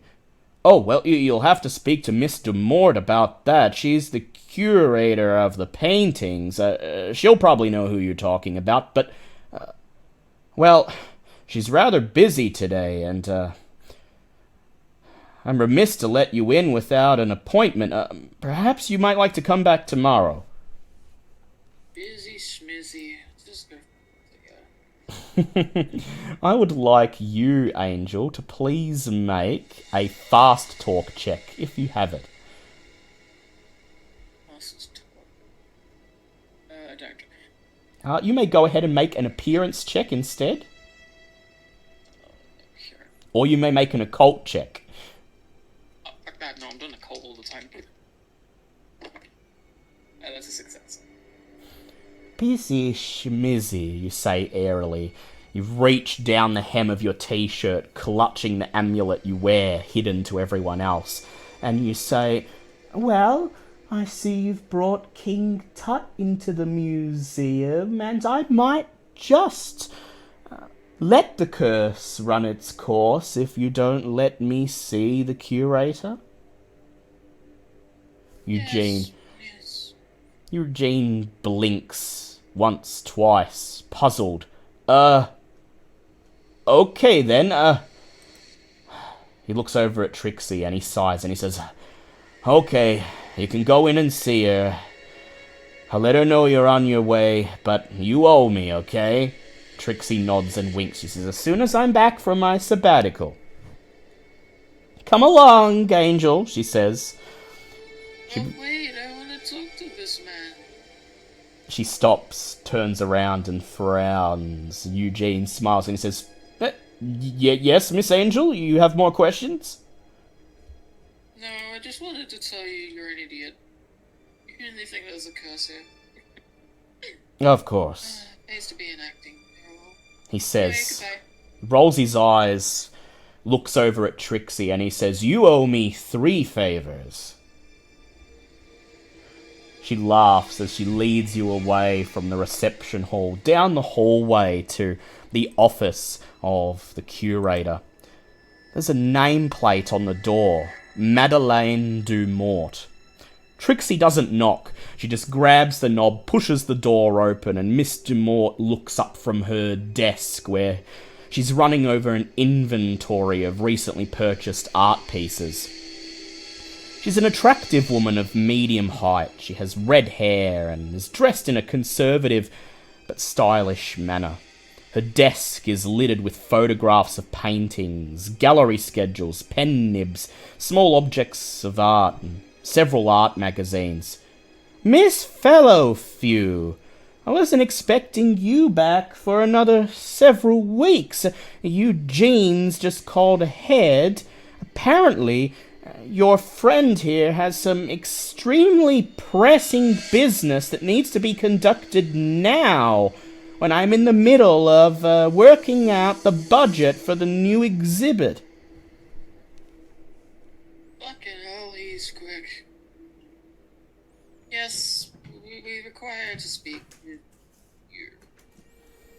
She taps the little white rotary phone on the desk in front of her, and she says, well, of course, he only needed to dial my number as you made your way here. She says, holds out her hand, says, Madeleine Dumort, Angel, I presume? Hello, I'm Angel Christ, the vessel for God. Jesus, I don't know anything. Enough about me. Your friend doesn't seem to be quite with it, she says, looking up at Trixie. Trixie rolls her eyes and says, well... Bag of cocaine and I throw it at her. I throw the... hold it in her face, let it go into her. You throw the cocaine at her, it hits her in the face, drops down, lands on her lap, and she just looks at you, her lip pursed, and she says, Miss Fellowfew, you have 10 seconds to explain what you're doing here, or I'm going to call security. You've brought a mad woman into my office. I'm not mad, I'm just spiritual. That's my go-go juice. She folds her arms. She takes it. She folds her She arms. fucking runs over there, takes it, and sniffs it. Yeah, just grabs it off the woman's lap, slides it back into her pocket. And Miss Dumort folds her arms, she purses her lips at you, and she says, Miss Angel, please, explain what you're doing here so we can get it over and done with, or get out. We're asking about a guy that donates to you about, like, once a month. Was there... Andrew Keatling? She says, letting the name hang on her lips. That one. Him. We're looking for him. Trixie leans forwards and she says, well, he's missing. Been gone for a couple weeks now, and was last seen with a woman by the name of Josephine Garcetti, and I was wondering if... Mr. Mort raises a hand, cutting her off. You were wondering if I knew anything.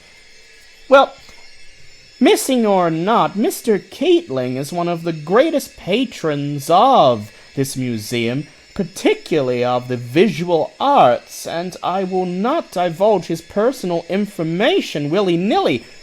She looks over at Angel, least of all not to a crazy woman. I look at her and I'm like, I'm not crazy, I'm drugs. And spiritual.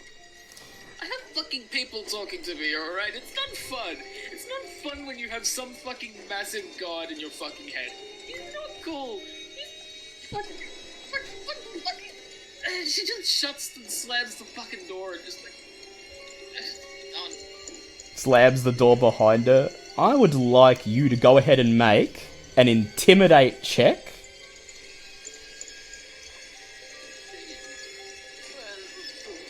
That's a 15% chance. Or you may make a psychology check if you have that to see what will really get under her skin. 00 and 8. You got an 8, so you passed your intimidate check. I actually hit the intimidation check. You finish rambling, and for dramatic effect, you slam the door. Miss Dupont lets out a scream. Ah! Well, if it will get this raging mad woman out of here. I'm not mad, I'm just fucking done with you.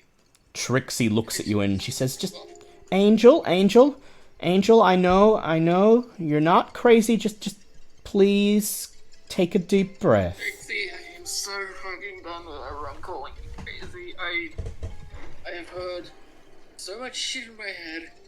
I am withdrawing from cocaine I had earlier. I am everywhere.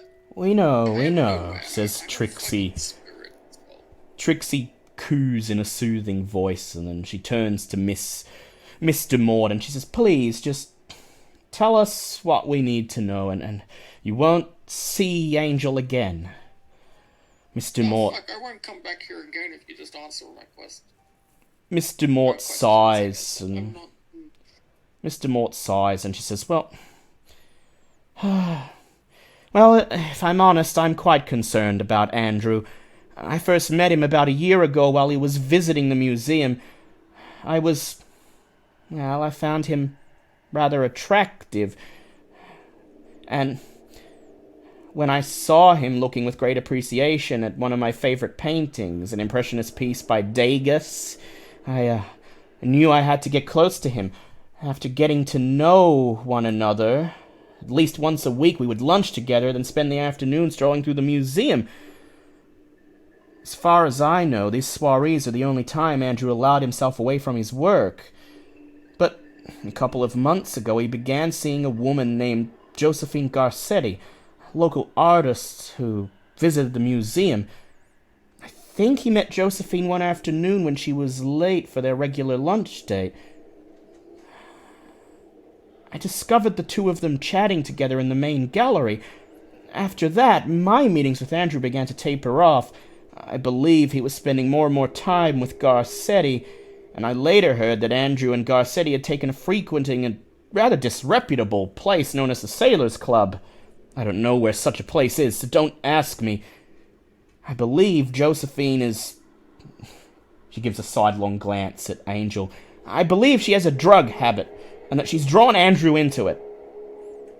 To my knowledge... How's your reaction to this, Angel? Just like, yummy. In any case, that explains why you're so intent on finding her. To my knowledge... I just want to fucking hurt her.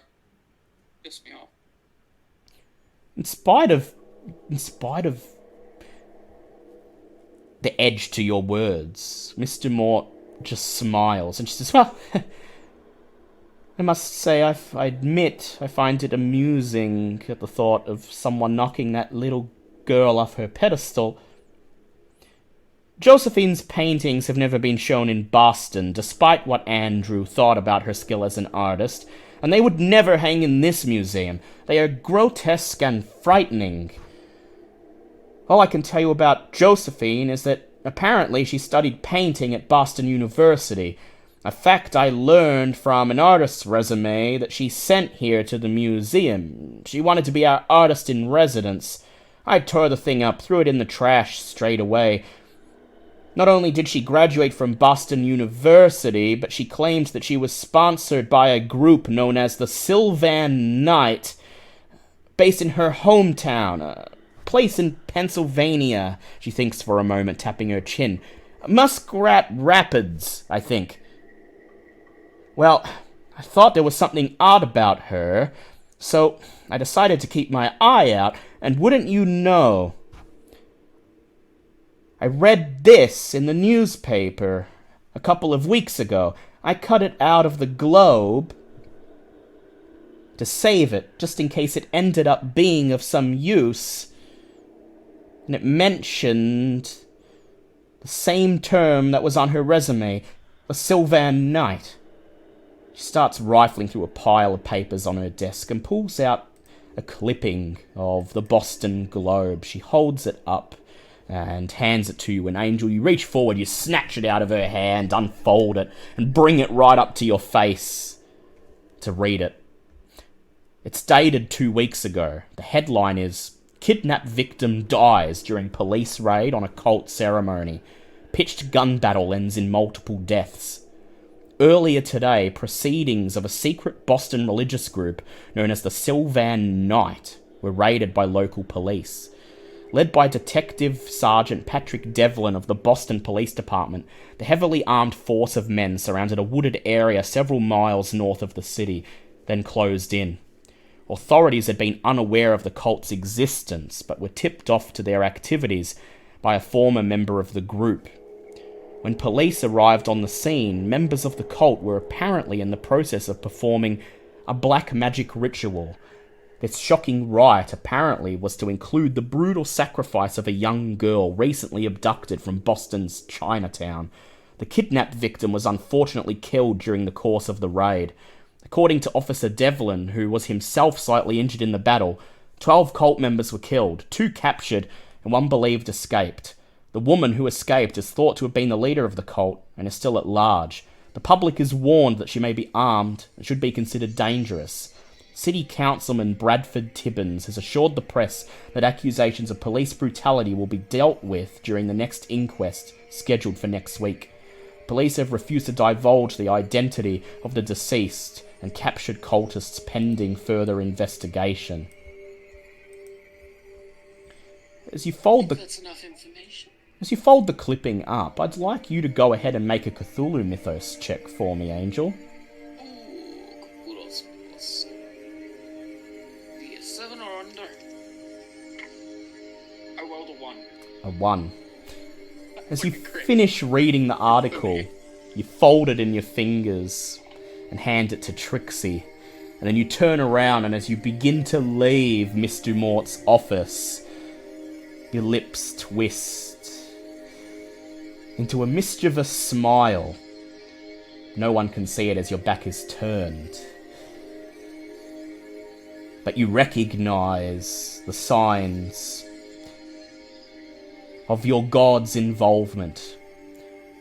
It's a ritual to appease your master in one of his forms, the form known as the One Beyond, the Dweller in the Void. Each sacrifice brings the barriers between his world, the dream world, and our own closer and closer together. When enough people have had their blood shed in the name of your Lord, the barrier will shatter, bringing the Dweller in the Void, Yog-Sothoth, into this world permanently. I want to cast Cloud Memory on this. Yes. It's fine, woman. As you turn around, the woman raises her hand and she says, "Now, if there's nothing else..." You raise your hand, cutting her off. Her mouth hangs open.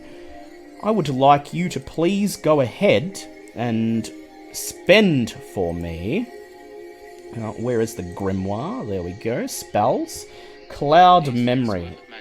Yes. So that is... Yep, please go ahead. Roll 1d6. That's 1. 1 magic point. And roll 1d2 for your sanity points. Hold on. What's my thing? So 11. 1.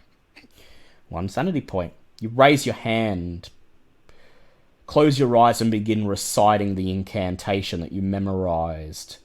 The woman looks at you confused. Nobody must know the plans of your master, not until it is time, not until the very end. You must rip this memory out of her What do you command her to forget?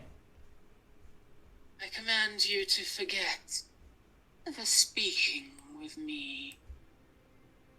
The woman's eyes glaze over. She shakes her head.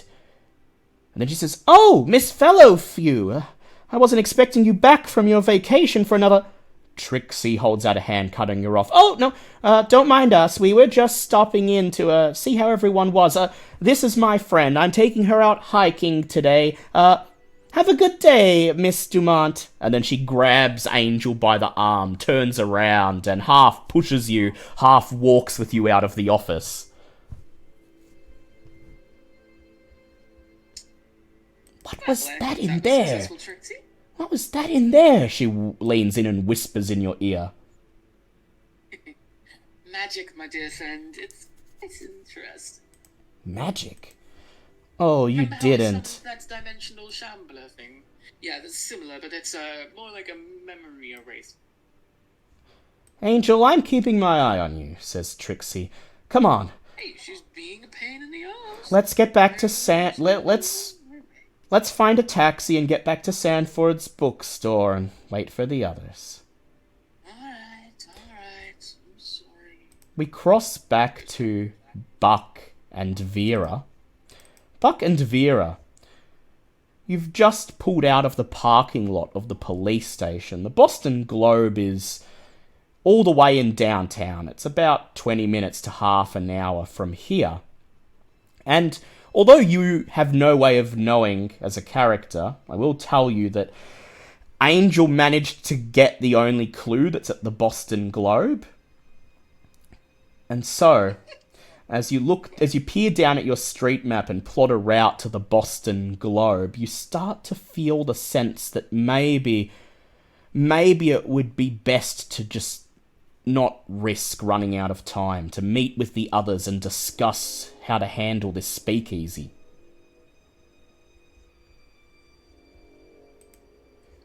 Yeah, I don't know about you, but it's getting late in the day. I don't think this is worth it. Plus, I got a really bad feeling about Angel. I look at Yeah, you're not there yet. You will be. I can't imagine why. Yeah. someone talking about me. Yeah, she can hear it on the other side of town. Her ears just perk up. Someone's talking about me. And so, you make your way back to Sandor's second-hand bookstore instead, just in time to see a taxi, a yellow cab pulling up on the curb in front. The back door opens and Trixie climbs out, followed by Angel. You notice that as they make their way towards the entrance of the bookstore, Trixie seems to have her arm wrapped around Angel's, and she's sort of pushing her along the way a mother would a child that they're trying to keep out of trouble. Buck, you exchange a knowing glance with Vera and park the car and then join the others inside the bookstore.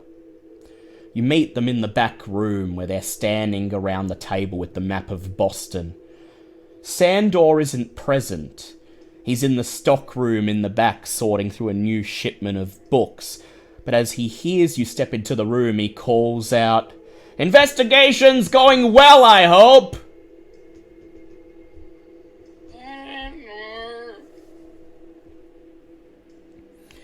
Trixie looks up as Sits on the floor. Angel just sits on the floor. She sits at Trixie's feet. Tarot cards and Yeah, Vera looks to trading lines.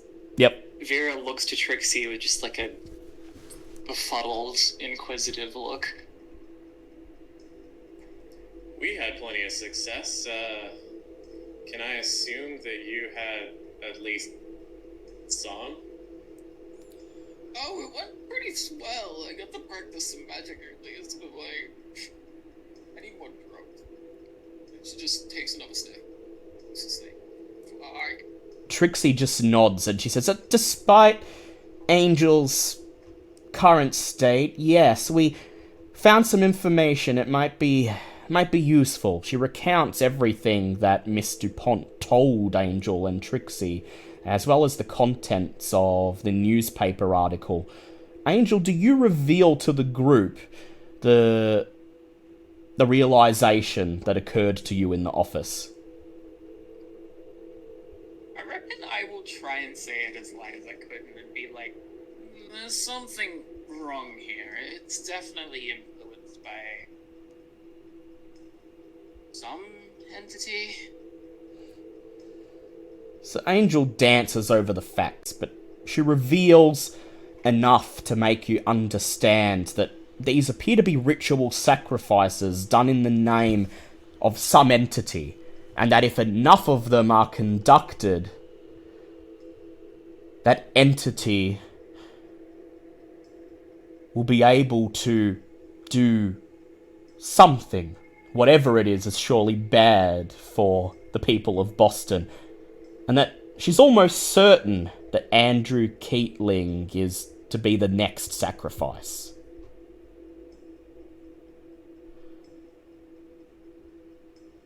I'm sorry, why do you know all this? How do you know this?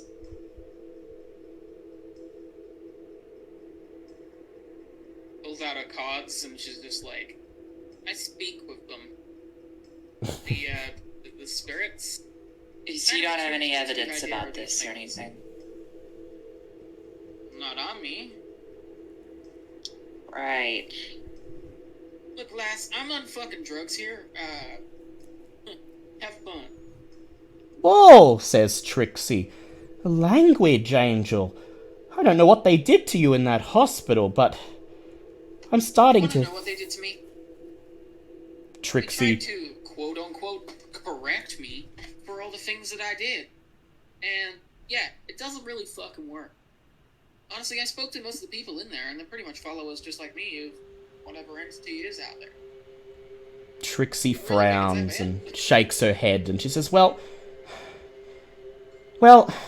let's just focus on the task at hand, and maybe we can... But inevitability is gonna happen. Maybe we can help Angel find what she needs later. She turns to Buck and Vera, and she says, So, Andrew Keatling is in danger. He's going to be sacrificed, and it looks like Josephine Garcetti is going to be the one to do it. She's associated with this group known as the Sylvan Knight, the same group that the police broke up.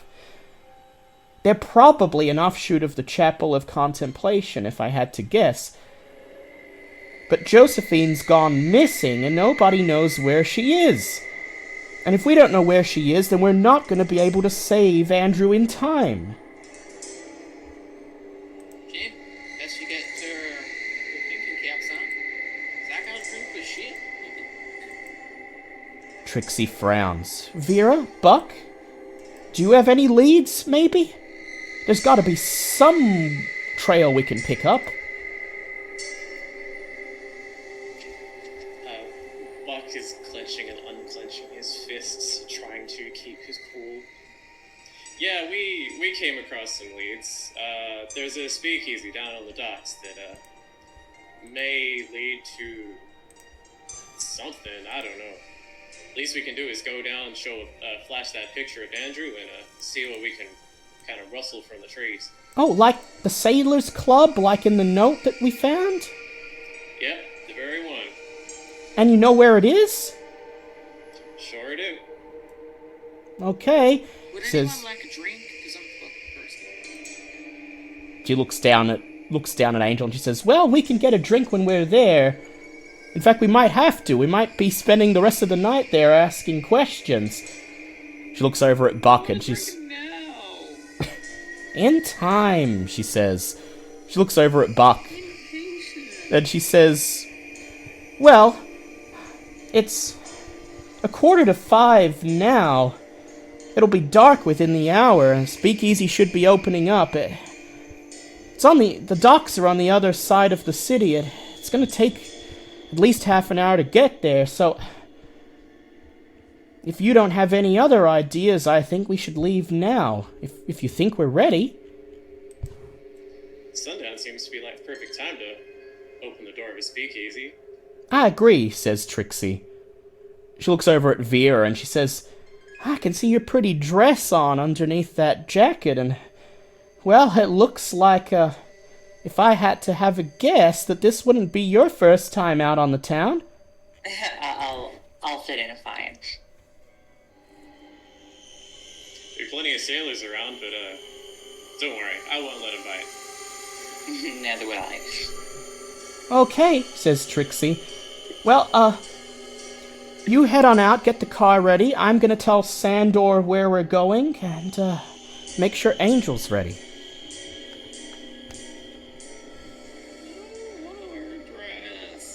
Come on now, she says, speaking to Angel like a mother speaking to a child. She kneels down. Let's pack up these cards and... Oh, I was just halfway through predicting shit. I would like Angel to go ahead and make an occult check, but... Quote-unquote predicting shit is her doing cooking. Yes, but I'll make you do an occult check, because you never know. You are, like, close enough to actual supernatural things. You might see a glimpse of something. Meanwhile... That's a 9? A 9. Alright, that's a critical. So, as you start to gather up the cards and slide them back into the deck box, an image flashes into your mind. At first you think it's a man walking down an asphalt highway towards you. Nothing more than a silhouette in the red, bright crimson sunset. And... But then, as he steps closer and his face is illuminated in the fading light, you realise he's not a man at all. Where his face should be are the mandibles of an insect. Long fangs, chittering, shining in the light. That's your vision. Please make a SAN check. You may make it with advantage because of your cocaine habit.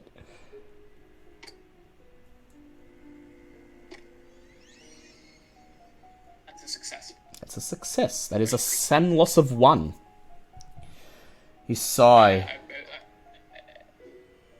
I look at Trixie and I'm like, bugs, mandibles, Bugs? mandibles. She says, we'll have to be on the lookout. And then sighing. Highway, man, bug-like, mandibles. She frowns as she looks down at you. She bites her lip. I'm sure we'll be okay. And then she helps you to your feet, leads you out of the second-hand bookstore to the car in the parking lot. Buck, Vera, are you ready? Is there anything you'd like to do before heading to the speakeasy? No, I think I'm good. You're good? Let's go. Very well. Something I can think of. So, Buck, you're already sitting in the car, got your hand on the key when the back door opens and Trixie shoves Angel in, then climbs in after her. Angel's rocking back and forth, muttering to herself, and this already sets you on edge, Buck. You feel your hand unconsciously lowering down the side of your torso to your holster, even as the other hand remains on the key. Trixie quickly recounts the vision that Angel experienced. She says, Angel's seen things, and they've been true before, but... Well, I just thought I'd let you know. Next time I trust a word out of her mouth will be the last thing I ever do. Then you turn the key in the ignition. The engine roars to life, and you scream off down the street as the sky above starts to be tinted red as the sun goes down. Okay, I'd like someone to make a navigate check, and Buck to make a drive check, please. We'll see if you get there right at opening time, or if the club's already swinging when you show up. Angel can't navigate shit. No, she definitely can't. I think Trixie can, though. She's just rocking everywhere, looking like mandibles. So Trixie got a pass on her navigate check. She quickly traces a route through downtown on the street map that's folded on the dashboard. Points to the docks where the club would be. Which means, Buck, you may make a drive check with advantage. I failed the advantage. Can I push that? Yeah, and it's still at advantage even if you push it.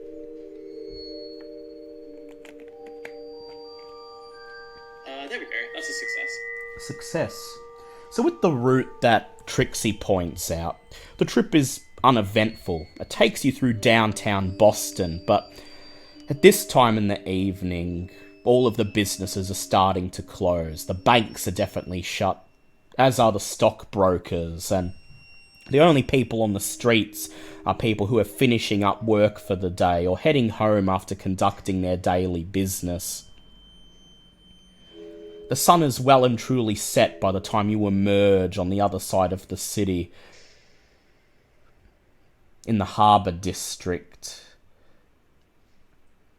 The inky black expanse of the Atlantic Ocean stretching out before you seemingly forever. You see warehouses and shipping yards on the water's edge, and this is apparently where the speakeasy is. You can see some people milling about here and there, nothing more than silhouettes in the street lights. But there doesn't appear to be anywhere to park the car on the shore's edge. So instead, you pilot the car into a small parking lot beside a general store, turn the engine off, and then the four of you decide to walk the rest of the way to the speakeasy on foot.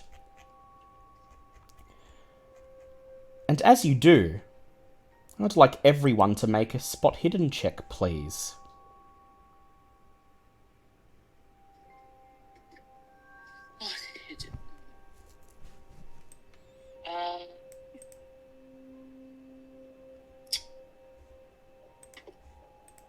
See how everyone else rolls first. Yep. That's a pass from Buck. Pass from Buck. Okay, you can just take that then, that's fine. Yep. Alright, so Vera. Your Angel. Pass fail for Angel. Fail. And Vera. I fail. I won't. I got Yep. two up, but I won't Okay, so spend Buck, luck on it.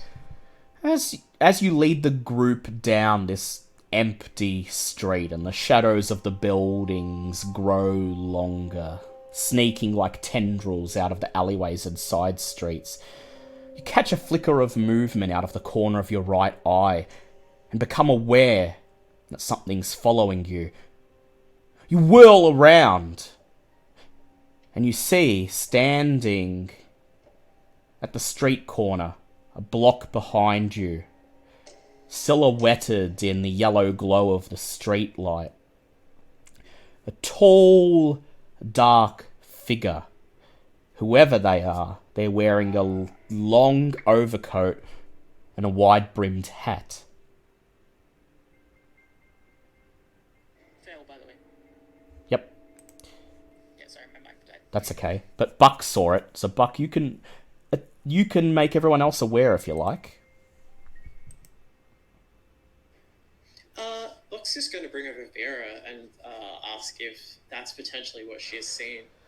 Vera, seeing everyone stop, Buck motions for you to come over to him, and then he just jerks his chin down the street. You follow his gaze, and there, Vera, there you see him, the same figure who's been trailing you all day, appearing out of the corner of your eye, and then disappearing. He's standing there, seemingly real this time, and Buck can see him. So, can Tell me I... that ain't what you saw earlier. I can see him now, or... Yeah, you can see him. Now you can see him now that Buck's pointed it out. And Angel, noticing that the other two have turned around, you stop and turn too, and you hear Trixie gasp beside you and whisper, "Who is that?" as she sees the man standing on the corner. Excuse me, sir? The figure doesn't respond. In fact, it doesn't even seem to move. Hello? I just want to talk to you for a second. Vera, I'd like you to make an intelligence check for me, please. You got it. Critical. Critical. As you call out to the figure, you narrow your eyes, squinting at him. He's a block away, half in shadow, half in light. You don't know how long he's been following you, as he didn't seem to make a noise. It's almost as if he was moving silently. If Buck hadn't caught that flicker of movement, you wouldn't have even noticed he was following you at all. The brim of his hat casts a deep shadow over his face, obscuring it. He wears a black suit with an expensive-looking overcoat over it. And as you squint even more, try to see what you can make out under the brim of his hat, you notice that the angle of his shoulders, the angle of his chin and neck, the way he holds himself, seems to vaguely resemble the photograph of Andrew Keatling that was given to you by Sarah. Even the clothing he wears is similar. The picture of Andrew Keatling in your hand wearing a suit and an overcoat. Only the hat is different. So he didn't respond. He did not respond.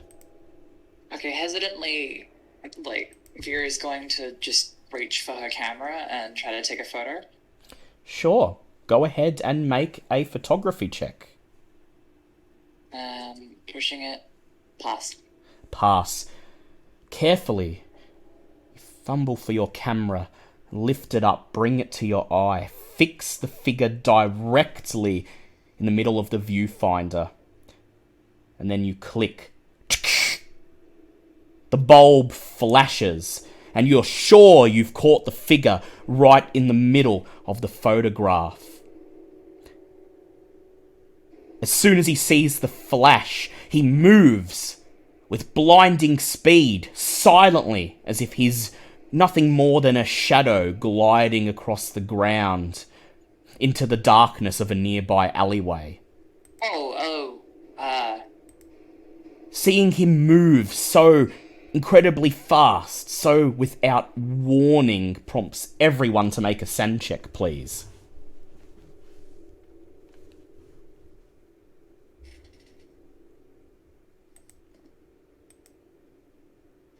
That's a fail. Pass. Pass. Angel. Critical, actually. That's a success. Success. So, Angel and Vera, you lose 1 sand point. Buck, for failing, you lose 1d6. That's 3 more. Down the drain. 3 more. Buck, seeing it... Last one, was it? Yep, 1. Seeing the figure glide away, run into the darkness of the side street, you're suddenly possessed by an unshakable urge to chase them down. Before you know what you're doing, you're running ahead, your hand on the holster of your weapon, sprinting towards the alleyway that the figure disappeared into. Angel, Vera, seeing Buck suddenly run ahead, do you follow him? Absolutely. Yeah, Vera definitely wants to know what this is. Angel? No, I don't already know what it is. I'm just... Yeah. But great. are you curious enough to follow them? No. So Angel just stands in the street. She whispers, I already know what that is, and laughs. Trixie, though. Trixie can't fight the curiosity. She runs ahead, chasing after Buck and Vera. Buck, you round the corner, drawing your gun as Vera and Trixie come running up behind you. You find the figure trapped cowering before a brick wall at the end of this narrow corridor, fenced in by a trash can and a stack of wooden crates. Even as it cowers, it remains absolutely silent and stands relatively still, its unseen face watching, staring at you. What would you like to do, Buck? Buck's gonna reach out a hand, just like kind of palm up in like the kind of way you would to like a stray dog or something that seems to be scared. So you hold out your hand. Say his name. So you hold out your hand and speak the name. Andrew. Andrew Keatling. The figure twitches. You hear a strange shuffling noise, not of feet moving, more of a bestial, guttural noise. As the figure takes a single step forwards, its gaze, hidden under the brim of its hat, does not move.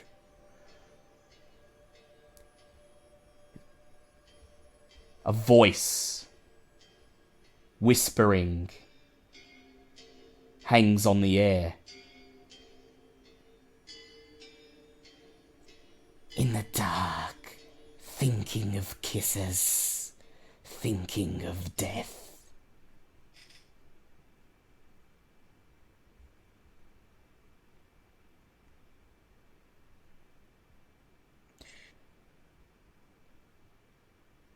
What do you do, Buck? Buck isn't really sure how to respond to this. After... He just kind of reiterates, hey, Andrew, are you still in there? There is silence for a moment. And then the voice returns. Keatling wants your help. The one in the void wants your soul. I know not what I want. And then, after it finishes talking, it thrusts out a hand and beckons you with a single finger, shrouded in shadow, beckons for you to come closer.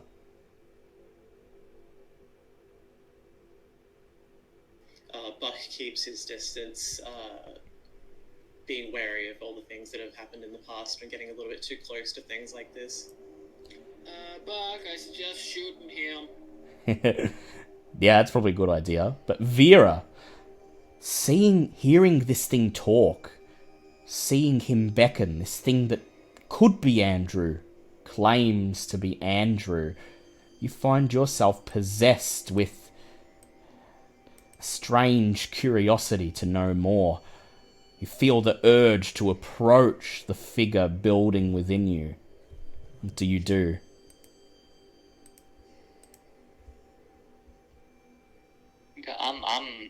I want to know what's going on. Vera, as Buck silently protests, and as Trixie watches, you step forward, step towards the figure. He keeps beckoning you. Finally, you stand in front of him. You're face to face with him, though you cannot see anything still under the brim of that hat. That rustling, death rattle sound continues to emanate from underneath the hat.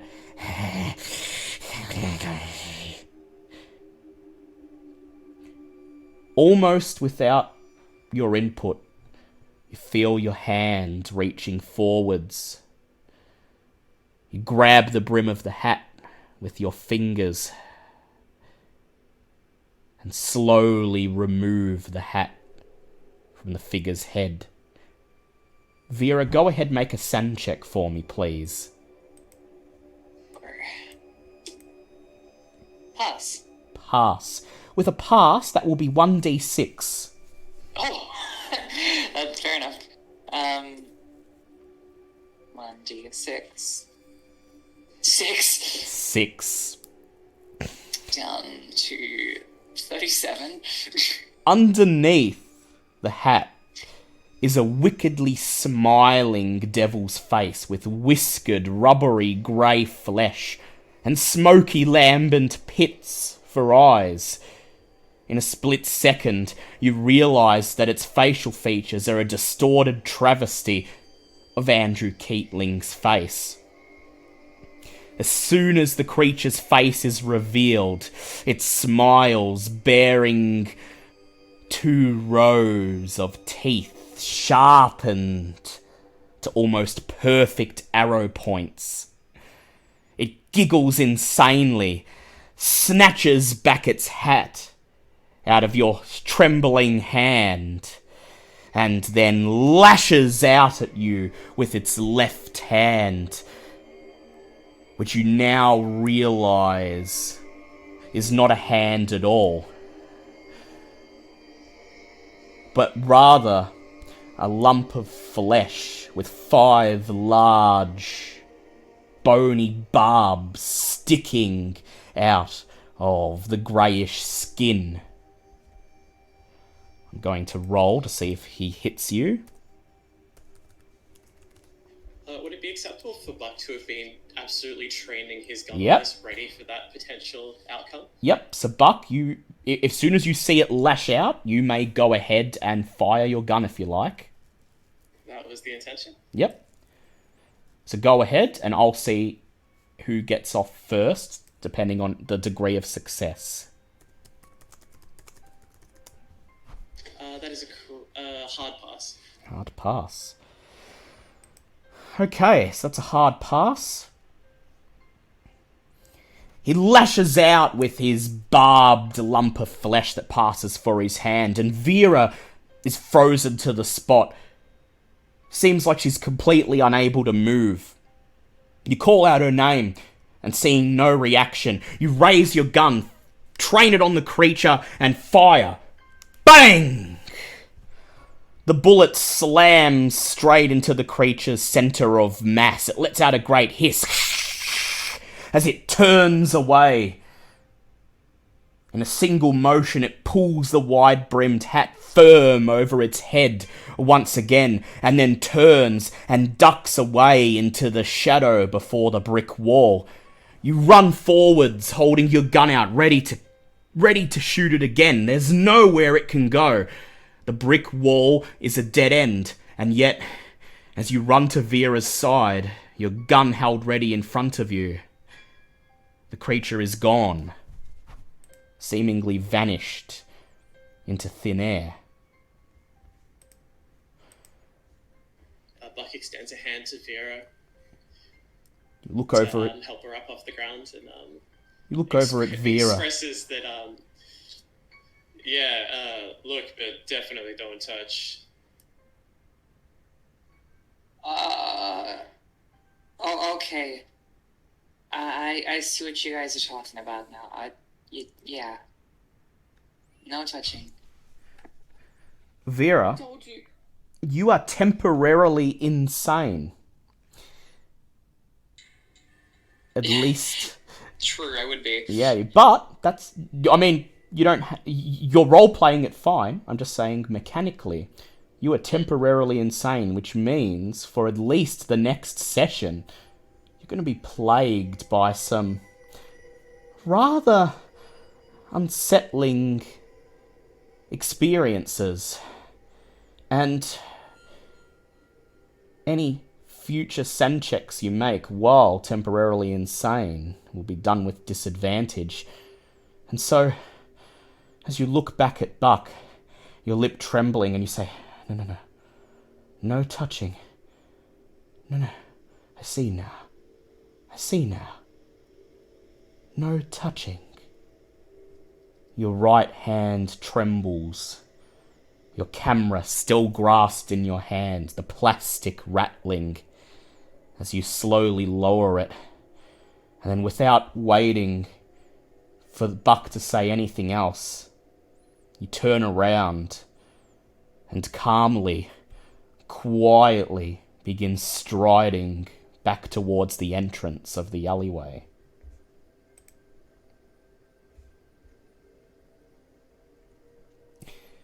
As you emerge from the alleyway onto the main street, you see Angel staring there, framed in the light of the streetlight. As she sees you, she smiles. I knew what it was. I knew what it was. And you didn't listen.